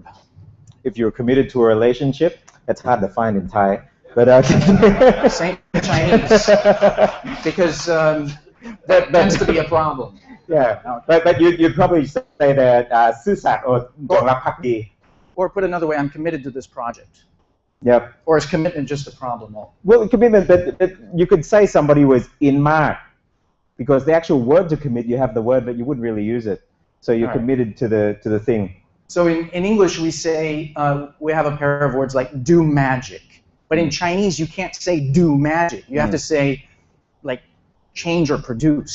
There's a specific verb that goes along with these words. And if you say do magic, those 2 words together, people are going to look at you, they're going to give you that face. Huh? You know, you're not at that advanced level. You're still at that level of let's speak English. Okay, so yeah, it's one of those areas that you have to break through. So collocations, what are those? Collocations are how the words get put together. Every language has them. Every language is different. Like the one thing with learning different European languages, one of the hardest collocations are the prepositions, because we have a lot of prepositions in European languages, and other languages, like in East Asia, don't have that many prepositions. So things simplified a bit. But when they have to learn the European languages, it gets confusing. You know, one of the basic tests that I give students all the time in English is translate back into Chinese to me what you hear me saying. Okay, so let's say I give you a phone call on the cell phone, or let's say my friend calls me on the cell phone and I answer the phone and they say, where are you? And I tell them, I'm in the hospital. What's the typical reaction, if you're an American or an English speaker, what's a typical reaction when you hear somebody say, I'm in the hospital? What happened, right? But the typical response that I get back on these written tests, they write it down for me. What did you hear in English? They tell me that I'm at the hospital. That's what they write, that's what they hear. So whether you're speaking to Chinese or other people, and you ask them, do you understand what I'm saying? You know, you understand my English? They always say, yeah, I understand what you're saying. But the reality is they probably only get 40 to 50%. They're not really picking up those kinds of details. So could I jump in quickly there? Because there's a very good example in Thai with these things. You can tell Farang that there's a version of Thai that I would call Farang Thai. It's the Thai that the Farang get taught. And so this exact thing. ห้องน้ำอยู่ที่ไหน ห้องน้ำอยู่ที่ไหน เขาอยู่ที่ไหน บ้านพักอยู่ที่ไหนที่ไหนที่ไหนที่ไหน ถ้าเป็นคนไทยเขาจะถามว่ายังไงฮะ ห้องน้ำอยู่ไหนครับ อยู่ไหนครับ ห้องน้ำอยู่ตรงไหน ตรงนั้น อ้าวตรงนี้อยู่ตรงไหน ตรงไหน ตรงไหน ตรงไหน But I guarantee you 90% of the Thais will never teach a ฝรั่ง to say อยู่ไหน or อยู่ตรงไหน And this is one of the bingo why I saw them, because they actually teach this stuff in this in the new stuff that they're doing. And it's exactly what they said. So then when a Farang goes to listen to a Thai speak, and the Thai says, "Ah, แล้วพี่เขาอยู่ตรงไหน?" And then you ask the Farang, what did he say? He'd say, "Oh, พี่อยู่ที่ไหน?" Or why doesn't the way he says ที่ sound like what I learned? Because it's not the way they speak. So the same thing. They will filter through what they've learned, but they've been taught a different version of it. Right. Okay, so the three parts that I mentioned were pronunciation. What was the next one? Syntax. So I talked a little bit about syntax. The third one was vocabulary.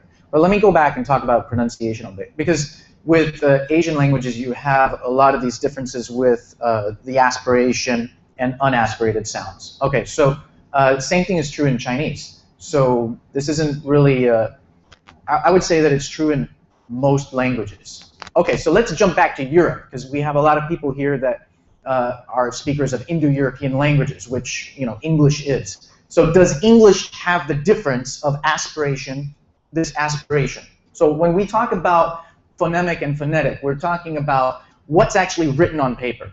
Notice that I just said the word written. Did you hear any T's in that word when I said written? Do you understand what I said? Did it sound natural and normal? How did I say the word written?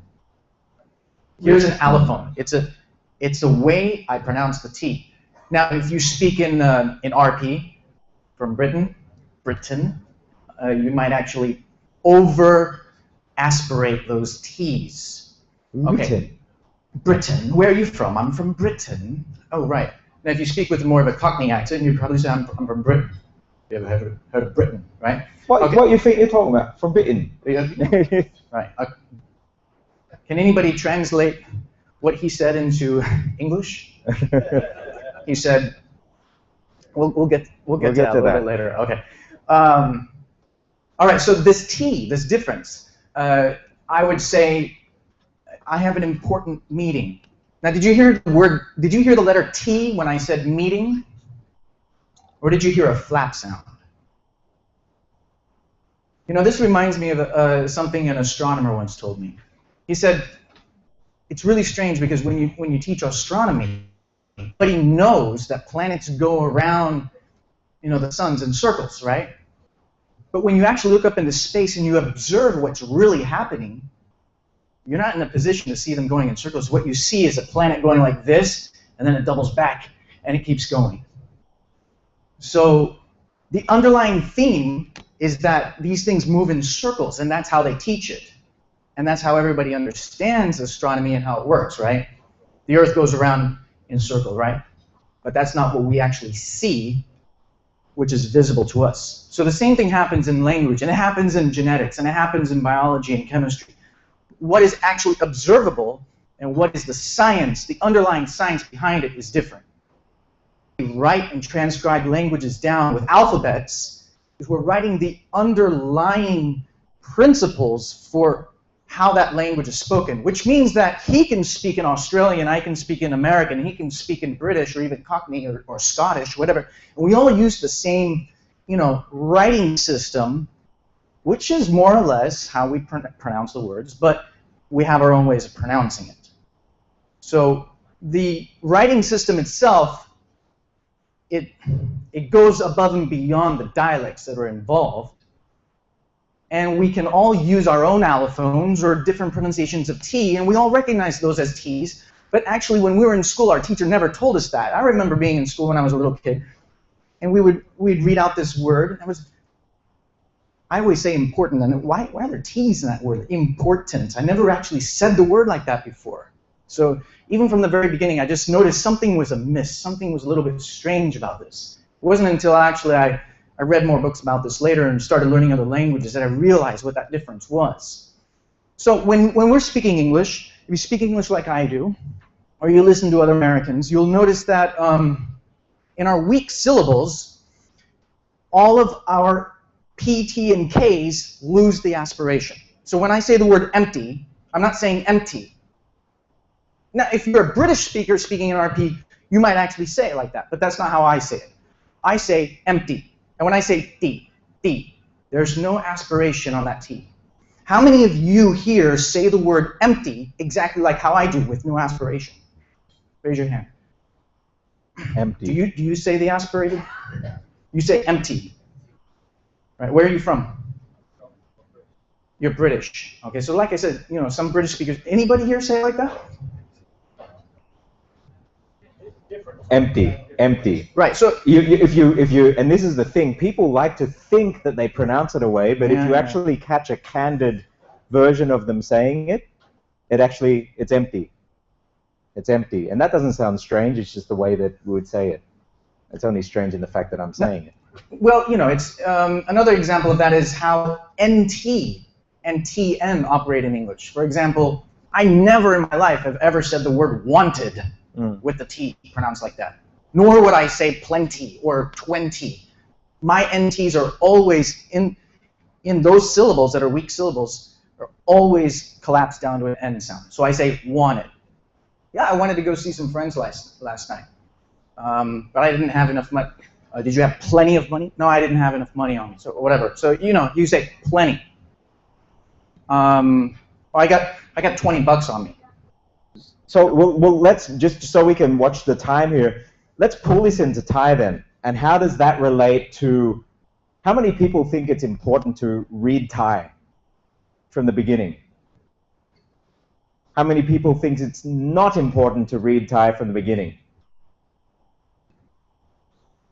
And this is almost a brutal war that goes on in Thailand between these two schools. What's your take on that, Mike? Well, it is my belief that any language in the world can be learned. I'm not going to say mastered, because I think that the writing system of that language is part of the mastery of the language. But I think that you can learn it to a level of fluency that'll help you get by or order pizza on the phone, even without learning the writing system. Okay. Now, it would have to take a lot of interaction with people and tweaking your way of speaking, even if I had no dictionaries or books available for me, like would be the case with Hokkien. Right.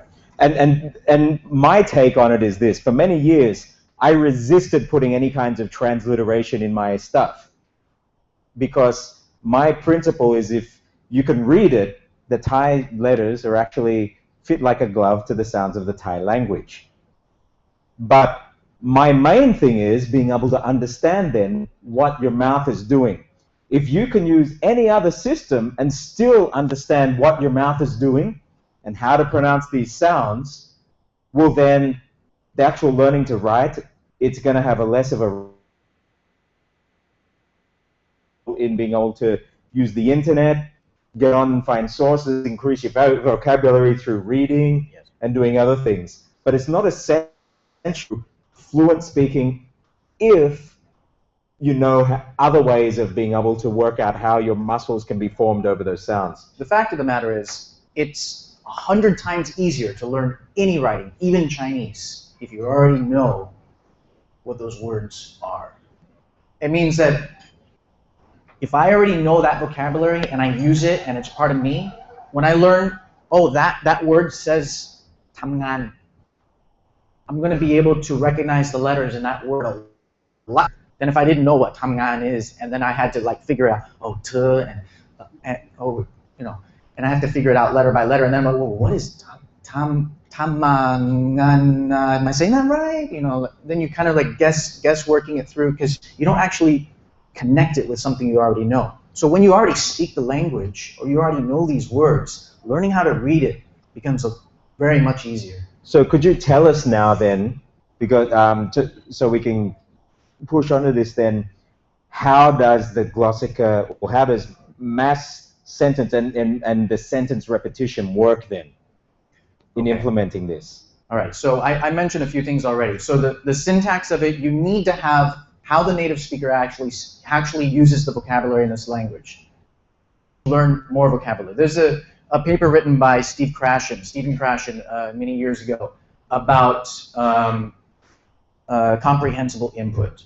And comprehensible input means that if you're at a level in Thai currently where you can understand more than 50% of what people are saying in daily conversation, then you can use mass sentences and mimic those mass sentences and build up much more levels of expression. When you focus on doing a large number of sentences in a short period of time, rather than focusing on a lot of time on just a couple sentences, what that basically does is that builds up that internal syntax and that internal dialogue in your brain or in your body. You get a feel for how the languages work. Even the tones, they start to fall into place. It's like they're carving the ruts into the road, into your brain, and you kind of start to fall into those ruts. You know, there's a point in time when you're learning a language where all of a sudden everything sounds crystal clear. And if you're not at that point yet, then you need more exposure to the language. And so when you're working through the mass sentences, this helps build up that internal structure to the language. And plus, you start to notice how words are paired together with each other. So if I had a list of 5 sentences that I wanted to learn today, I just wouldn't be able to recognize those patterns at all, because there's just too little information there. But when you build it up to 100 sentences, 500 sentences, 1,000 sentences, and you go through those 1,000 sentences, you're not going to understand everything. You're not going to get complete understanding or know how all the words, but you're going to notice the patterns. And those patterns then become predictable. And when you hear that beginning sound in another sentence, you actually recognize, oh, I know what's going to come next. And so you get to the point where those phrasings become second nature. Like, you know what your friend's going to say, and you know how he's going to say it, and what's he going to say next, because it's just part of how the language really works. Both Stu Jay and I are proponents of IPA, International Phonetic Alphabet. So the IPA in our books, they all have a stamp of IPA on the cover of those books, so that you know that it's been recorded in IPA. The IPA actually records the surface pronunciation of how the language is spoken. So, all right, so he's going to give you a sample of that right there. So the IPA is not for reading. It's not for, oh, I'm going to take this IPA, I'm going to read it out loud exactly as it's written. Very few people can actually. IPAs looks complicated, a little bit complex and all that. So what it's there for you to do is it's a reference for how the language is spoken on the surface, and what you expect to hear. Okay, so in some languages like English and Russian, there's a lot of vowels in these languages, and they are actually pronounced very differently than how they're written. So something like this is extremely helpful. In other languages like Korean, all of the consonants, people will claim, oh, if I learn Hangul, the Korean ABCs, I'll be able to read everything and pronounce it just fine. It takes 10, 20 minutes to learn, right? Not necessarily so, because every consonant, as they come in contact with each other, they turn into other sounds. And if you go and you memorize 100 rules for that, you're still going to make mistakes. You're still going to be pronouncing things wrong.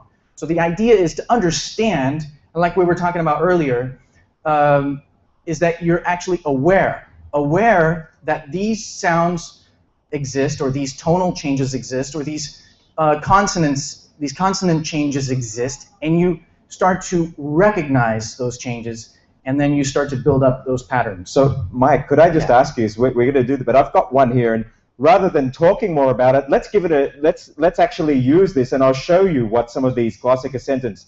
So what Mike's got, like now we just have the Thai one here, Thai English. And I'll give you an example of how it is. Now, Mike's gone out and got native speakers recording all of these sentences. And there are different repetitive patterns. You've got one where they say the sentence in the target language, they say the English first, and then the target language twice. Then they'll say the English once, and the target language once. Yes. And then they'll only say the target language. Yes. And so I've got your one here in Thai, and you can all see it up on the screen there. Let me try it with you. Mike doesn't speak. This is basically how it goes. Let me know if you're interested in joining in the club. In joining the club. ถ้าสนใจเข้าสมาคมก็บอกได้ ถ้าสนใจเข้าสมาคมก็บอกได้ ถ้าสนใจเข้าสมาคมก็บอกได้ And so you're going through thousands of these in repetitive, and you've got like recurring sentences coming up, and you've actually got algorithms to bring them up to get these different ways of saying the same thing into the subconscious. Is that correct? Right. So one of our books has 1,000 sentences, and if you use the GSR, the Glossika spaced repetition program, each of those sentences get spaced out with 18 repetitions over a period of 5 days. Now, the reason why we do it over this 5-day interval is because the most important thing to remember is that you're doing it every day. Is because the spaced repetition works with how our memory works when we sleep at night. So research has been done by psychologists on how the memory works and how we build anchors in our brain.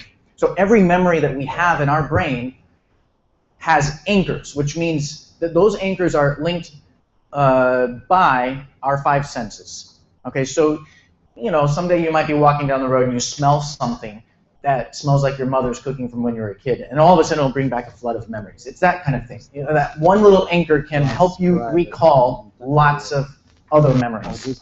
Or even, in this case, it will help you recall vocabulary, recall sayings, and how people say things. Okay, so with that spaced repetition, what you need is you need to have you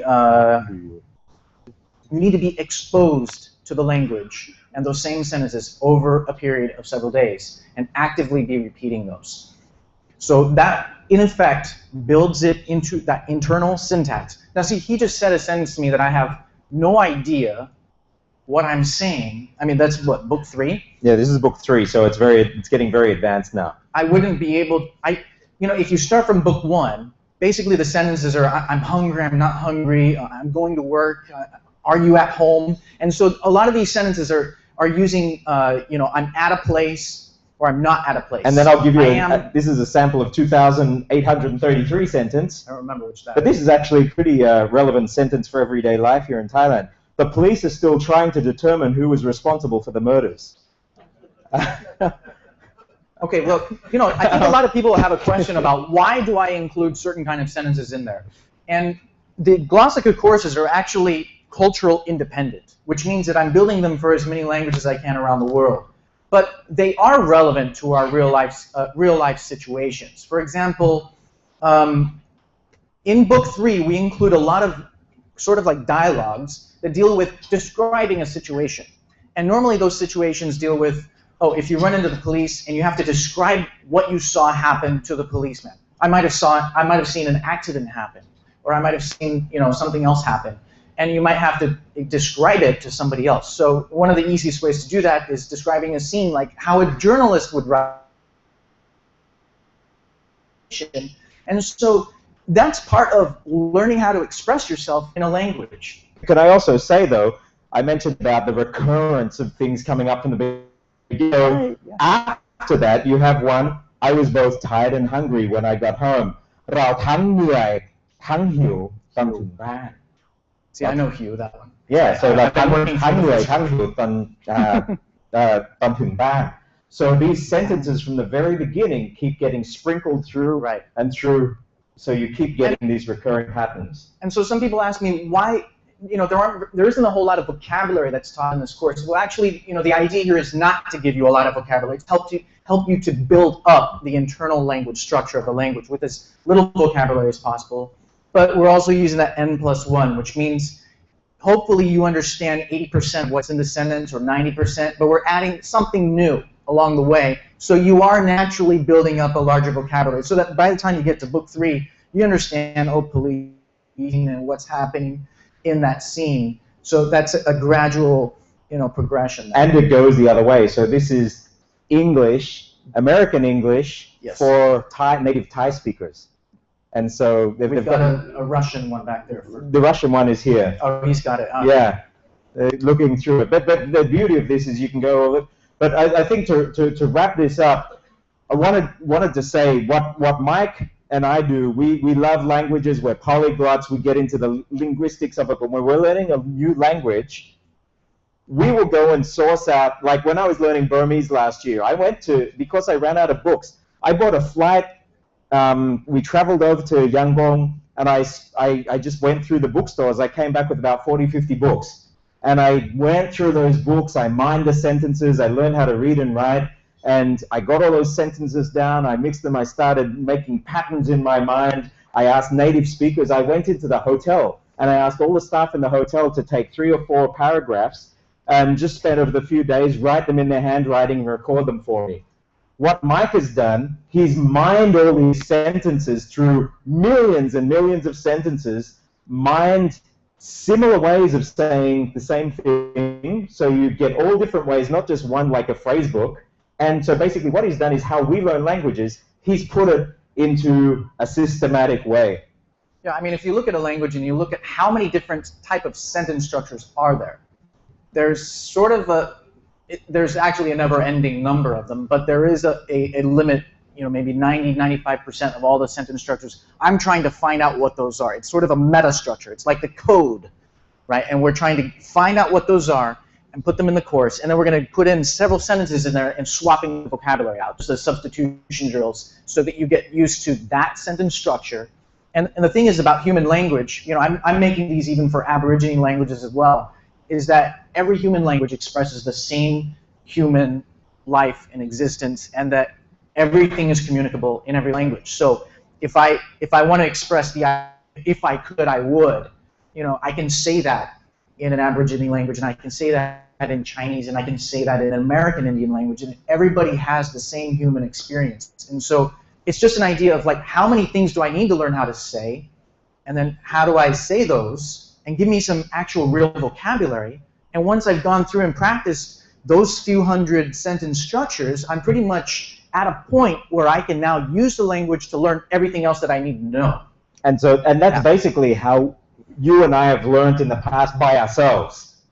And so you've got the courses like at Duke, you've got the stuff where we learn about the muscles and everything, but this is another add-on to any language. And you know, even if somebody speaks the language, it just brings this fluency, and we're all talking about getting fluency in the language. So this is not the end-all for learning. It's just a supplement. I'm not trying to promote this as like this is the only thing that you ever need. Like you just said, you're going to have a lot of materials, because the one thing that I don't teach you in here is the grammar and the syntactic instructions and explanations and all that. I assume that you're going to get that from all of your other courses. And so this gives you, it's really an audio-based course, 120 hours of repetitive, you know, it's all been programmed out where those repetitions occur and happen.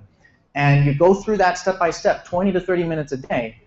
You know, and hopefully within, you know, 9 to 12 months later, you go through the whole course. You're doing a little bit every day, and you're really going to build up a really strong ability, hopefully, in that language. I mean, that's what I hope I get out of it. A subconscious ability. Yeah, I mean, Thai is a language that I would like to learn, and I'm now getting started, and it's exciting to be in Thailand now. This is my second time ever in Thailand, and so I hope that I can use my course to achieve that as well. I mean, that's why I created this. And do you want to show them an example of what we mean then by subconsciously reacting to the language? You want to do this? 有什么故事? You want to work? 可以告诉他你说英文。OK。什么英文的故事？然后我说英文的故事，然后就解释一个。翻到很多语言。OK. Okay, so what I want you to notice here. We're going to show you what fluency is and how it reacts in our bodies, and this is what this stuff programs into us, okay? Mike's going to talk, and we haven't practiced this before, we haven't staged it, we just thought, oh, this would be cool because you get to see how our brains work and how fluency works when you're not actually trying to analyze the language and use the Farang version of the language. So, just tell 英文故事，然后你转到英文什么？对，我转到什么都会说。什么故事都会说，然后我又自己选什么语，有转到什么语言。So like I was just walking out of the hotel, right? แล้วออกจากโรงแรม walking down the street กำลังเดินทางอยู่ในซอยแล้วอยู่ดีๆเขากำลังนึกอยู่ว่า I kind of lost my way เขาหลงทางเลย trying to figure out which direction I was going because I want to go downtown so I can go do some shopping. Sebetulnya mau belanja di sana. I couldn't figure out should I get on the seharusnya kalau mau naik ke sana. What do you call that? Ya, apa namanya itu yang di transportasi itu? The BTS. The metro. The BTS. BTS. Ya, itu namanya BTS. Jadi trying to figure out where. Ya, jadi saya nggak tahu ya itu ada di mana. And so this guy, this dude with his motorcycle, right? He comes over and starts talking to me. Motorcycle-nya dan dia lagi ngomong sama saya. I figure he's probably in Farang register, right? He's probably in Farang register. He's probably like making fun of me in Thai, and I didn't even know. So like, he's probably talking to me like, Yo, Mr. Foreigner, do you want to take a ride down the street? 要跟我一起。你听得懂了。Okay, so basically, what's happening there? What's Mike doing? He's telling you a story. What am I doing here, apart from making it very confusing for Mike? What? Sorry? Spontaneous instant right, translation. and it's spontaneous. It's happening there simultaneously. Simultaneous interpretation. Okay, and just watch again now. Just even put your fingers in your ears and just talk about anything. And I want you to watch what happens. We'll do it like at more rapid speed. Right. Okay. Don't focus on what I'm saying. Just put your finger in your ear and just say it. Stop. All right. So anything. Talk about your first time in Thailand. Okay, so my first time in Thailand. I decided I want to take a holiday in Thailand because all my friends have told me about it, how the beaches are great and everything. But you know, Thailand's all these different places that I can go.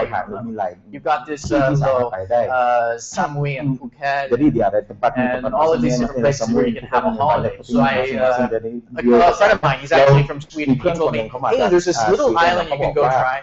It's called Samet. And so he said, if you go to this place, you get this hotel, you really enjoy it. It's really great. So, okay, stop.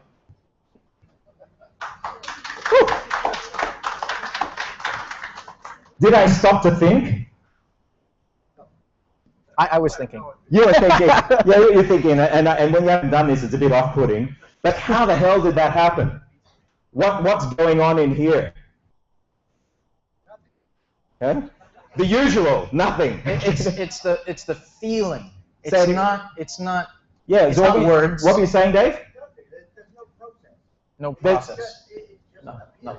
It just appears, and now let's do it again. Keep telling the story, and this is the last thing to it.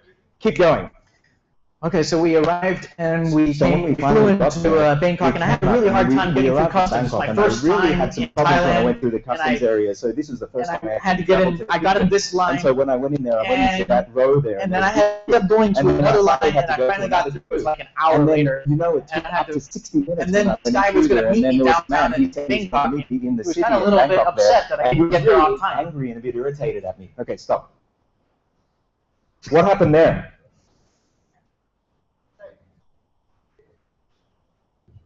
If you, yes? Change of register. I was going to say, you were saying the same thing, but you Right. Did I tell a different story to Mike? Different words, but was it a different story?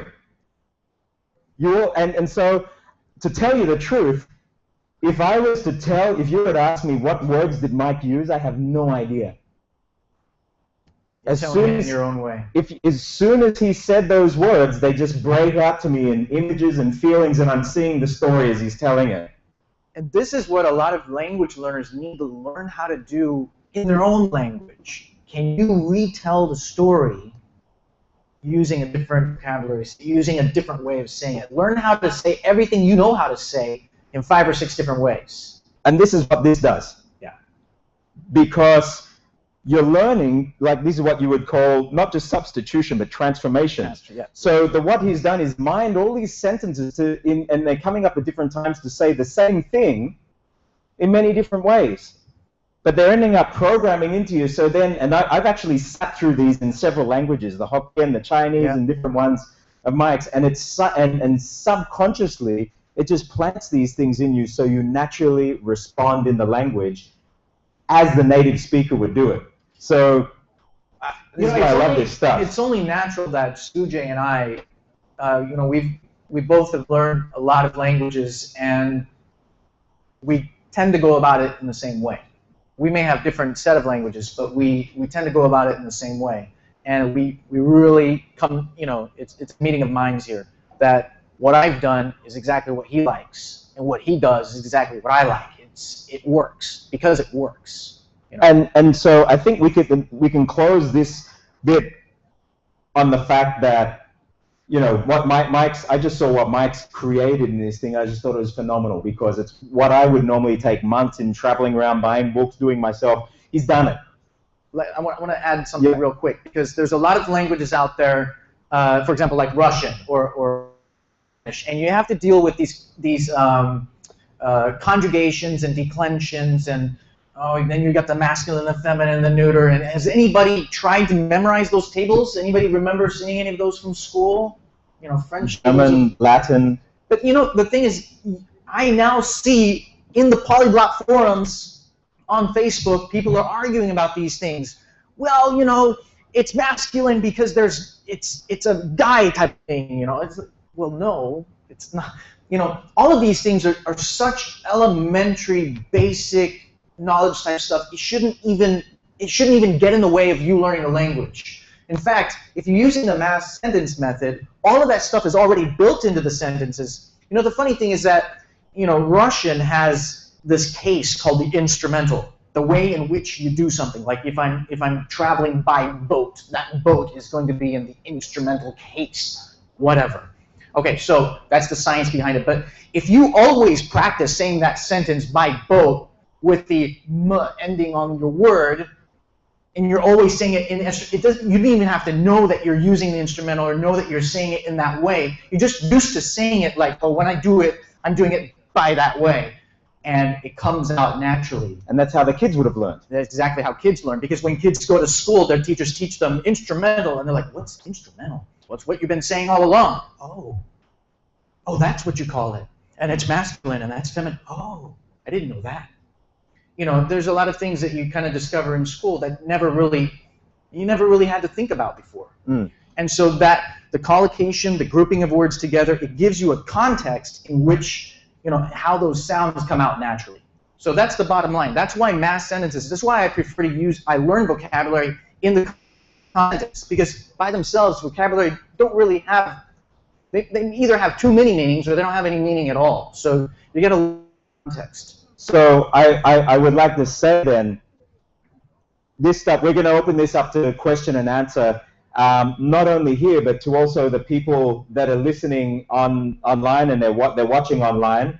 And so what we've done, and Jcademy, and we have, I don't know if Andrew is here, Andrew Stotts is out there, but basically Andrew and I have been working together for about a year now, and we've built a system. And most people think, you know, and you've probably seen Jcademy up there, and you think, oh, it's just a Thai course, but this is basically the first time where I'm going to tell you what it actually is. We've built a system that you don't see online yet, and I might be able to show you a bit in the question and answer, where anybody can put their courses and build their courses, more than just Udemy. These are like real interactive courses. You can track people's learnings, how they're hesitating with learning, what they're getting right and wrong, whether they're passing. Companies can put all their learning on it. But the bigger thing is that we can take Duke, their course, we can take my stuff, we can take Mike's, put it all together as one thing, and say, here you go, here's a fantastic learning package. And if there are other people, we put it together. And so tonight, I'm going to be announcing that we're doing a joint effort. So Mike's stuff, my stuff, the Duke stuff, and I can show you when we go into the question and answer. I've been working with Bingo as well and putting this in and linking cracking type fundamentals into the new Duke course, and then Glossika stuff is going to be clipped on. And if there's more stuff in the future, fantastic. And we're going to be sitting that on the Jcademy platform, so all of you can actually have an opportunity to use those things and go there. If you register with Duke and you want face-to-face lessons, fantastic. You can do that, and you can come in and also use the stuff online and all these tools. So you're not going to be locked into just one system of learning anymore. And we want to reach out to really good course developers or people who are inspirational or they have great ways of learning. Build your stuff. Put it together. We'll bring it in. We want to get away from saying, oh, this is the right way to learn, this is the wrong way to learn, and give you the choices of everything and keep the prices down, but have but it's not charity. You know, Mike has to make a living in this, so we'll be able to bring the prices down and make it available to everyone. And even schools here, if other schools, you see them, some schools are using 20, 30-year-old courses. Or some people are reinventing the wheel. Why invent the wheel? So we're going to, even if other schools want to use this stuff as their syllabus, we put it together. You can put it in as your syllabus, and you don't have to worry about fixing your syllabus. We can train your teachers in all this stuff so the Thais understand this. When you ask a Thai person, ทำไมถึงต้องมีอักษรส่วนกลางต่ำ Why are there the high, mid, and low class of consonants in Thai? You won't get a because there are, or you don't have to worry about that. They'll actually know how to answer these, and they'll be all part of this system. We want to raise the level of how people are learning and break it out of these old molds and basically open the to anything. And the theory is the good stuff will rise to the top. And this is what we want to do. So tonight's an opportunity to see some of that, see how it works together. I might be able to get in on the computer there in the question and answer and show you some of these, how they've come together and how we'll bring it together. But I just want to say, you know, Mike's done some fantastic stuff, and it's really exciting. And I don't have to create stuff like that now, because Mike's done it. I don't want to create stuff like that now. I just want to use yours. It's tough, but it pays off. I mean, I'm impressed with what we've been able to create. It's just, this is my dream. Yeah. To have materials like that. You know. And now Mike's doing stuff in Indian languages and African languages and native Thai languages. We're going to be going around. I've done my stuff for the Cracking Thai Fundamentals, stuff I've been teaching since 2000. We've put into interactive stuff. Now you can do it online, and hopefully we're doing for Chinese and those stuff. And then what Duke's doing, you know, we can break that into different languages as well. I think the bottom line with Glossika is that what I want you to walk away with is that language does not have to be a lifelong challenge. It can be something that you spend, you know, a half a year, maybe a year on, and you make huge advances in that language. If you use good methodologies, it should really give you some good results. And we do it. Like, you learn a language and we go on the ground. Kun Veradet. Actually, could you stand up, please? Give Kun Veradet a round of applause. He's a Thai, but also lives in Singapore. And Kun Veradet is an amazing polyglot. How many languages do you speak now? Languages. And really, some abstract languages, yeah, that's amazing. Chinese dialects, Thai, you just got back from Mongolia and doing Mongolian, and all these different languages. Is there anything that you would like to add about when foreigners are learning Thai? Yeah. Just be patient and don't be afraid to speak. Yeah, be patient. Don't be afraid to speak. And he's some great. I've seen this stuff and been able to pick his brains online. And Wiradad's another Thai guy, you know, with some great ideas about learning language and being able to do that. So later, even if Kun Wiradad has stuff, we'll be able to bring that into our stuff and all hosted on Jcademy. Jcademy is not just languages; it's anything, everything, and everything. So we have like oil and gas companies, or you want to teach somebody how to tie their shoelaces or anything, any course on anything. And if supposing there's a school in a state or a far state in Russia that is needing to have a course on tying their shoes, well, you've got one in the system and you can go out and use it. But so this is the dream for Jcademy. We'll be launching it about a month officially. So we're putting all the stuff on the servers now and getting up and running. But I hope tonight has been of use to you. I hope we've been able to give you some inspiration, some ideas about language learning, being able to see all of our passions, both Bingo, are you still here? ยังอยู่หรือเปล่าครับช่วยขึ้นมาเลยครับขึ้นเวที so all the stuff that Bingo's talked about, that Mike, you might want to unpin that too as we go through the questions, because when the mic goes, we need to pass both of them and I'll be running in there. But what I want to do now is open up to question and answer. Now we'll be opening up here on the floor and also to people in the hangout there. So I've actually got to run into the room there. ก็ถ้ามีกล้องตัวหนึ่งก็ช่วยตามผมไปนะครับ เข้าไปในห้องนั้น and ask away. Use this time to pick the brains of these guys, see what's happening if you've had learning Thai or learning any other languages. Right now is one of the best opportunities you'll ever have to ask. So I'm going to run in the room with both of these. So whoever's using it, both use this one. And if someone's asking, you might have to give them both of them as well. So you can go work together. Teamwork. ทำงานเป็นทีมนะครับ. So, กล้องตัวหนึ่ง okay, I'm going to go in that room, but you'll probably see me coming up on the screen there. Who has the first question? Yeah, we have several people here have used the Glossika course, so if you have a specific question about that, I'm also available. I'll try to keep the answers a little short. You know, I'm available to answer any questions about that as well, and Duke. Okay. Okay, so anybody who has a question? Paul Garrigan. You've been using the Glossika course now for how long? And have you used the spaced repetition files?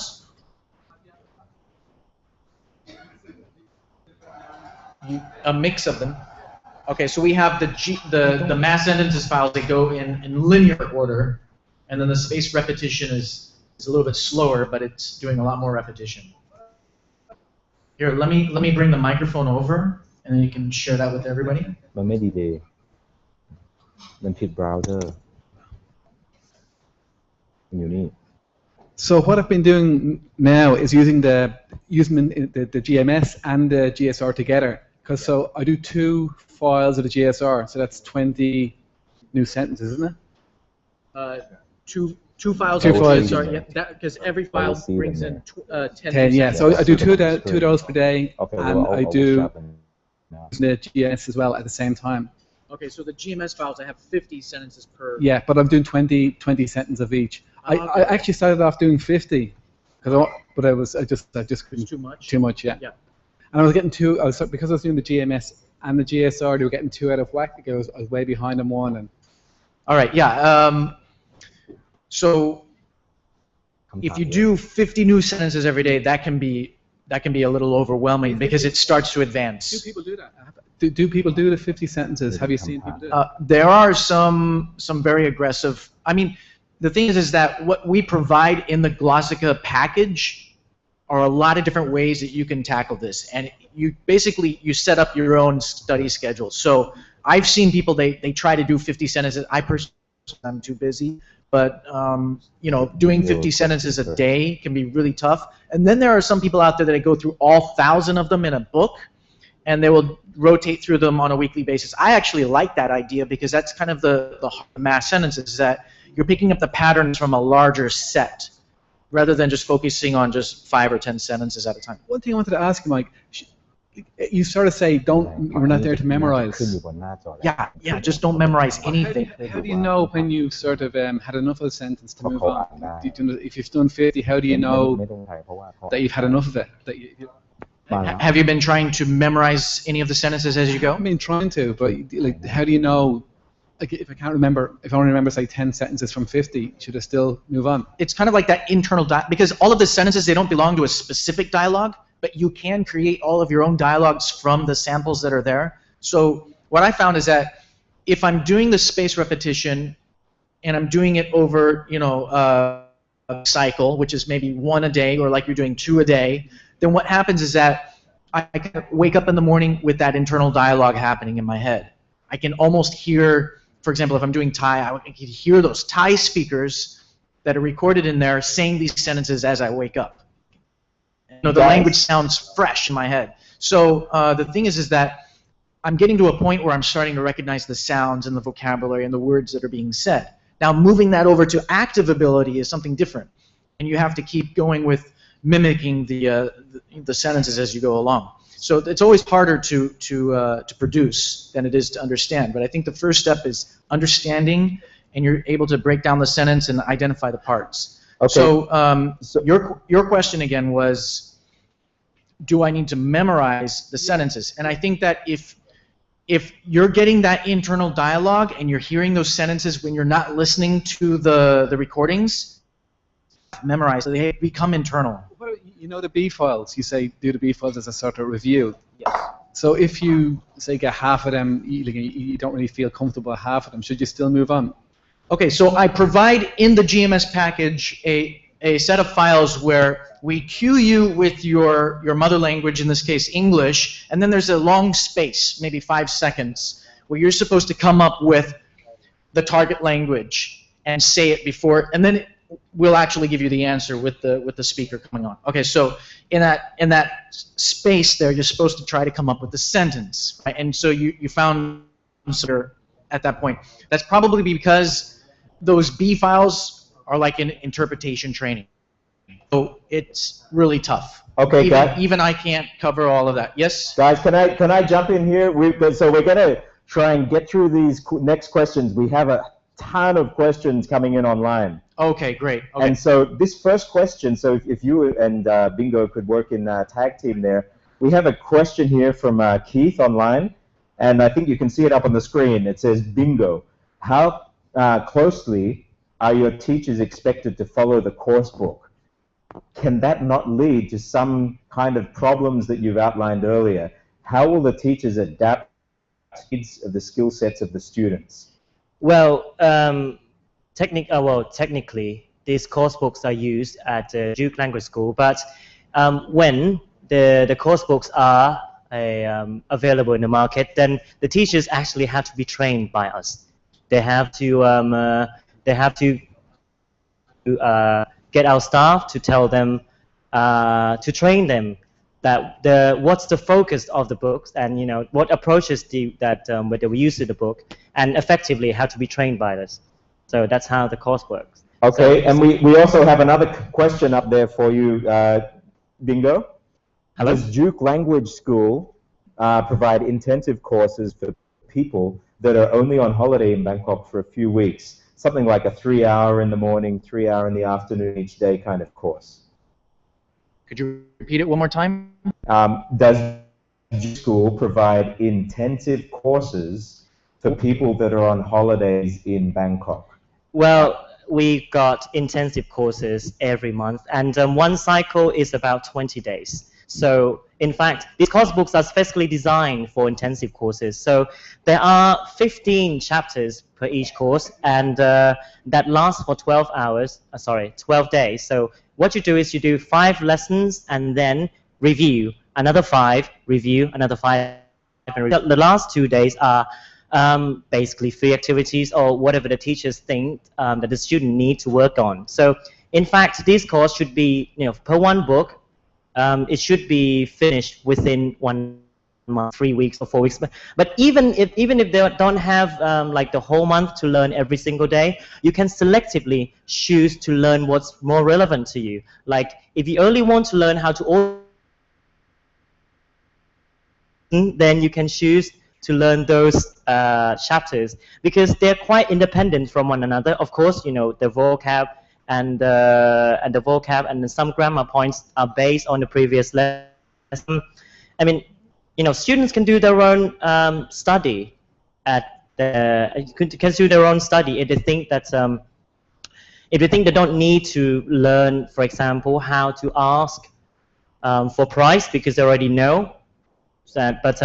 But it will be very crucial, say, buying food at the restaurants. Okay. So can I also there's a question that's come here through. Okay.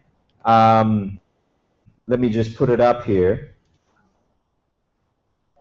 Mike, is the vocabulary used for the mass sentences based on frequency lists so that high frequency vocab is taught before using the low frequency vocab? I would say the answer is yes and no. I've tried to include high-frequency vocabulary, but I cannot guarantee that for every language. It's basically based on high-frequency human interaction.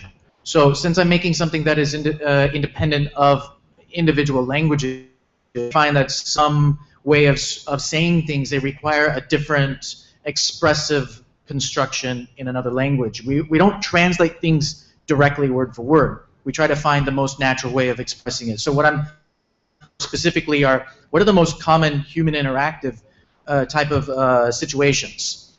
And in most cases, we're dealing with the most frequent vocabulary in that language. Now, that language may have some other frequent vocabulary that we don't touch on. I can't answer that, specifically for each language. Okay, thanks, Mike. This next question is actually coming in to me, and it says, new Jcademy, Stu J, did you say you'll be able to purchase and add Glossika and Duke into Jcademy and create your own learning? And what about those of us who are already Jcademy members? What I would like to say is that what you see on Jcademy now is basically that's just a crappy holding site. Can they hear me? You're breaking up. Actually, they might have to change the microphone. Could I get another microphone in here? I think he wants to. Yes. Could I just grab yours for the moment, and then we'll get a battery put in this one? You want mine? Just the handheld mic. So now all the people. So I'll just grab this mic, and can you get them to change the battery on that? You can take this one with you. That's okay. Okay. So basically, what you know as the existing Jcademy site, that's actually a crappy WordPress-based holding site. To tell you the truth, we've actually built it up, and we wanted to keep it a secret for as long as we can while we're building it. All the existing members, we want to show our gratitude for supporting us from the beginning. So you'll be used to that, and you'll be able to have that, and we'll be giving you some great discounts on that. But yes, that's true. And I'll see if I can actually screen share with you here. I'll pull my desktop up and screen share with the one.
Okay, so if I love Bingo's package and package, I can send a thing in the back end, and any of you out there can do this. You just create an account and you're instantly a learning publisher. I can say, Mike, I love your business Chinese course. I've got some clients in China. They're a company just setting up. Can I use your course? Or business Thai. And then I'll say, Bingo, I love your Duke Schools course. I've got these clients there, and I'm actually going to be using Mike's course as well with their Thai. Can I use your Thai? And I use my Kraken Thai fundamentals, and there I bundled a package that I can actually sell myself. And you negotiate through the site. We've got a facility where you negotiate the price with the authors. You can put it into your learning package, and then sell that combined package through the site, and people can buy it. And so it's up to them what price they want to put on it, but we're encouraging them to put lower through than their normal site, because then everybody will be encouraged to get the most out of all these learning packages put together and these courses put together. So basically, everyone in the world can create a course. We'll be localizing it into Thai, into Spanish, into Chinese, and all these other languages. And we want to open it up to schools, to companies, to individuals, to be able to have access to some of the best learning material on the planet, whether it's as an individual or it's for your company or for your school or your family. And so as a launch to this, Duke, myself, and Mike, we're jumping together to make this really great Thai package that has so many facets put onto it, and bringing the price right down so that anybody that goes to Duke will be able to take it, and anybody outside in the future will actually be able to do the online versions of that. So that's that. Let's go to, what's the time now? Let's do one last question. Let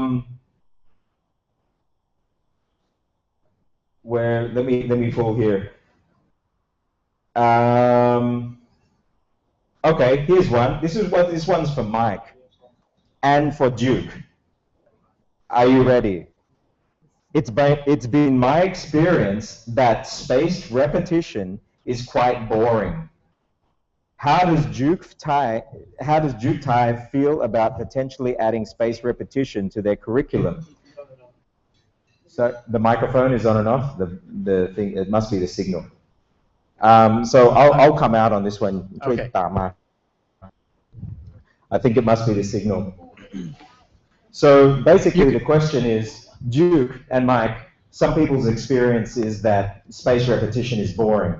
What's your opinion of bringing this kind of thing in? Do you think it's boring? Is it going to affect the learning? And Mike, is your stuff boring? so maybe let's let Google answer it first. Okay, go. Yes, spaced repetition is boring. Yeah. Okay. I'm the one who created it, and I'm the one who knows that. But I know that it is effective, and I know that it works, and I know that I have to sit there and do it. But if it's going to be 30 to 40 minutes, like you're doing, what, 2 of them a day, I don't know if I could do that. So I mean, I know what it's like. I've tested this stuff. You know, the thing is that all of our files are kept down to just introducing 10 new sentences per day for a reason, because that means that in our book 1, you can finish it in about 10 minutes. Book 2, the sentences are a little bit longer, and it gets up to about 20 minutes. Book 3, maybe 25 minutes. That's kind of the threshold for my attention span, and I don't really have more time than that in a day anyway. Okay. Let's give it to Bingo then. What's your take on this? Well, the thing about this classroom format is that, this is probably one of the most common problems with any learners of a language, doesn't have to is that, most people find that classroom, they don't really have any exposure at all to the language. I mean, even if you live in a country where, where the language is spoken, like, you learn Thai, you live in Thailand, you'll be surprised how many people are not so exposed to the language, being in a country, quite ironically.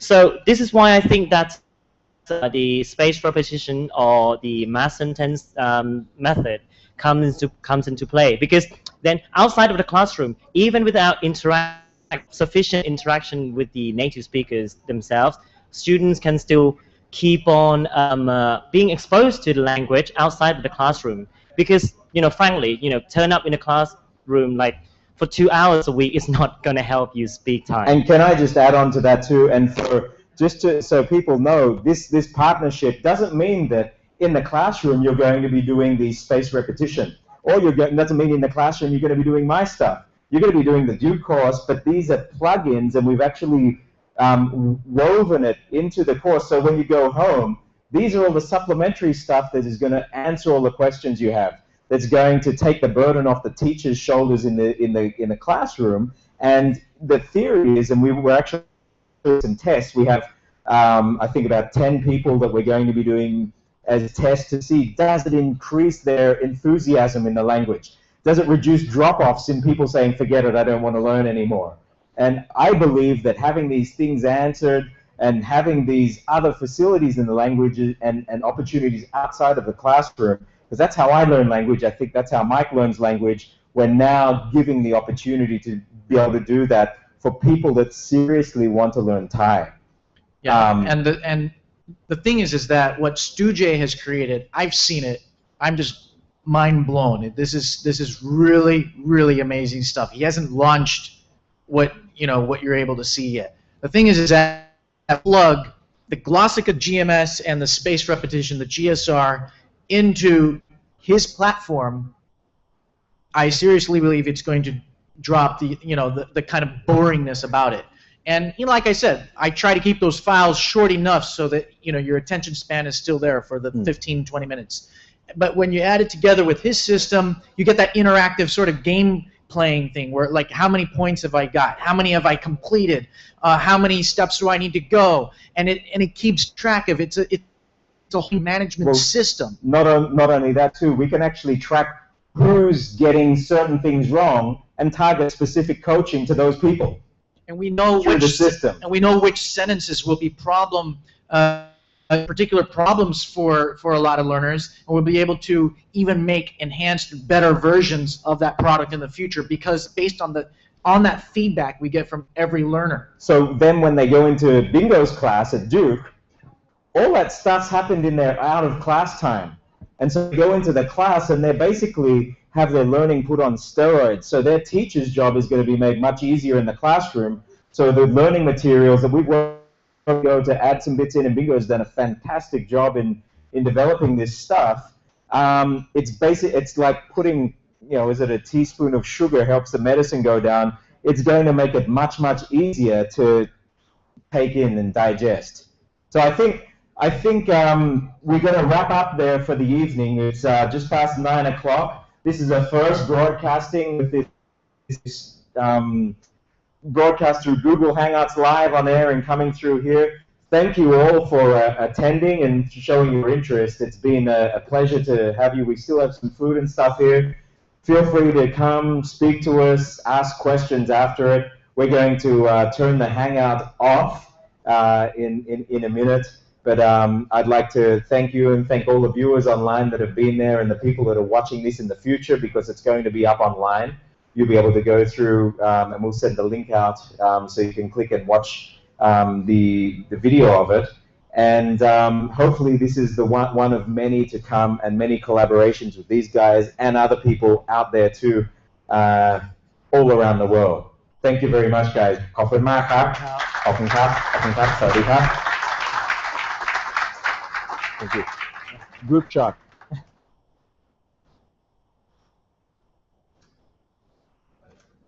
Thank you very much, everybody. Food, drinks over there. We'll be hanging around for a bit to have a chat while we pack up everything. So thanks for sitting through it. Bye-bye. Yeah, there are samples of our Glossika books on the table back there. Those are samples that I'm leaving with Stu Jay's office. Thanks so nothing is for sale. But you can go ahead and browse, take a look. All right? Yeah. Thank you. Yeah. Thanks. Hey, long time no see. You still playing piano? Yeah. Your foreign correspondence. Good job. This is my friend. Hey, Chi. Okay. 啊，也是台湾人。你好。刚他这样子听了。可是现在在这里住了。我在工作。啊，你工作好，在一起工作了吗？在一起工作，还是另外一个公司？才刚刚在这边认识。啊，真的啊？他说他是台湾人，说哦是台湾人。看不起来啊，我觉得是泰国人，对，看起来好像是泰国人。你叫什么名字啊？Chit OK Chit。我就是上网看到你的那个影片，然后你这么厉害。Great to meet you. Thanks for coming. Thank you. Thanks for Paul. That was awesome, and I know you were nervous, but you did perfect. It was really good. I think you're going to be an inspiration. ใช่ stop ไปเลย Yeah. No, that was awesome, Paul. Thank you very much. And the next nervous thing is getting my card.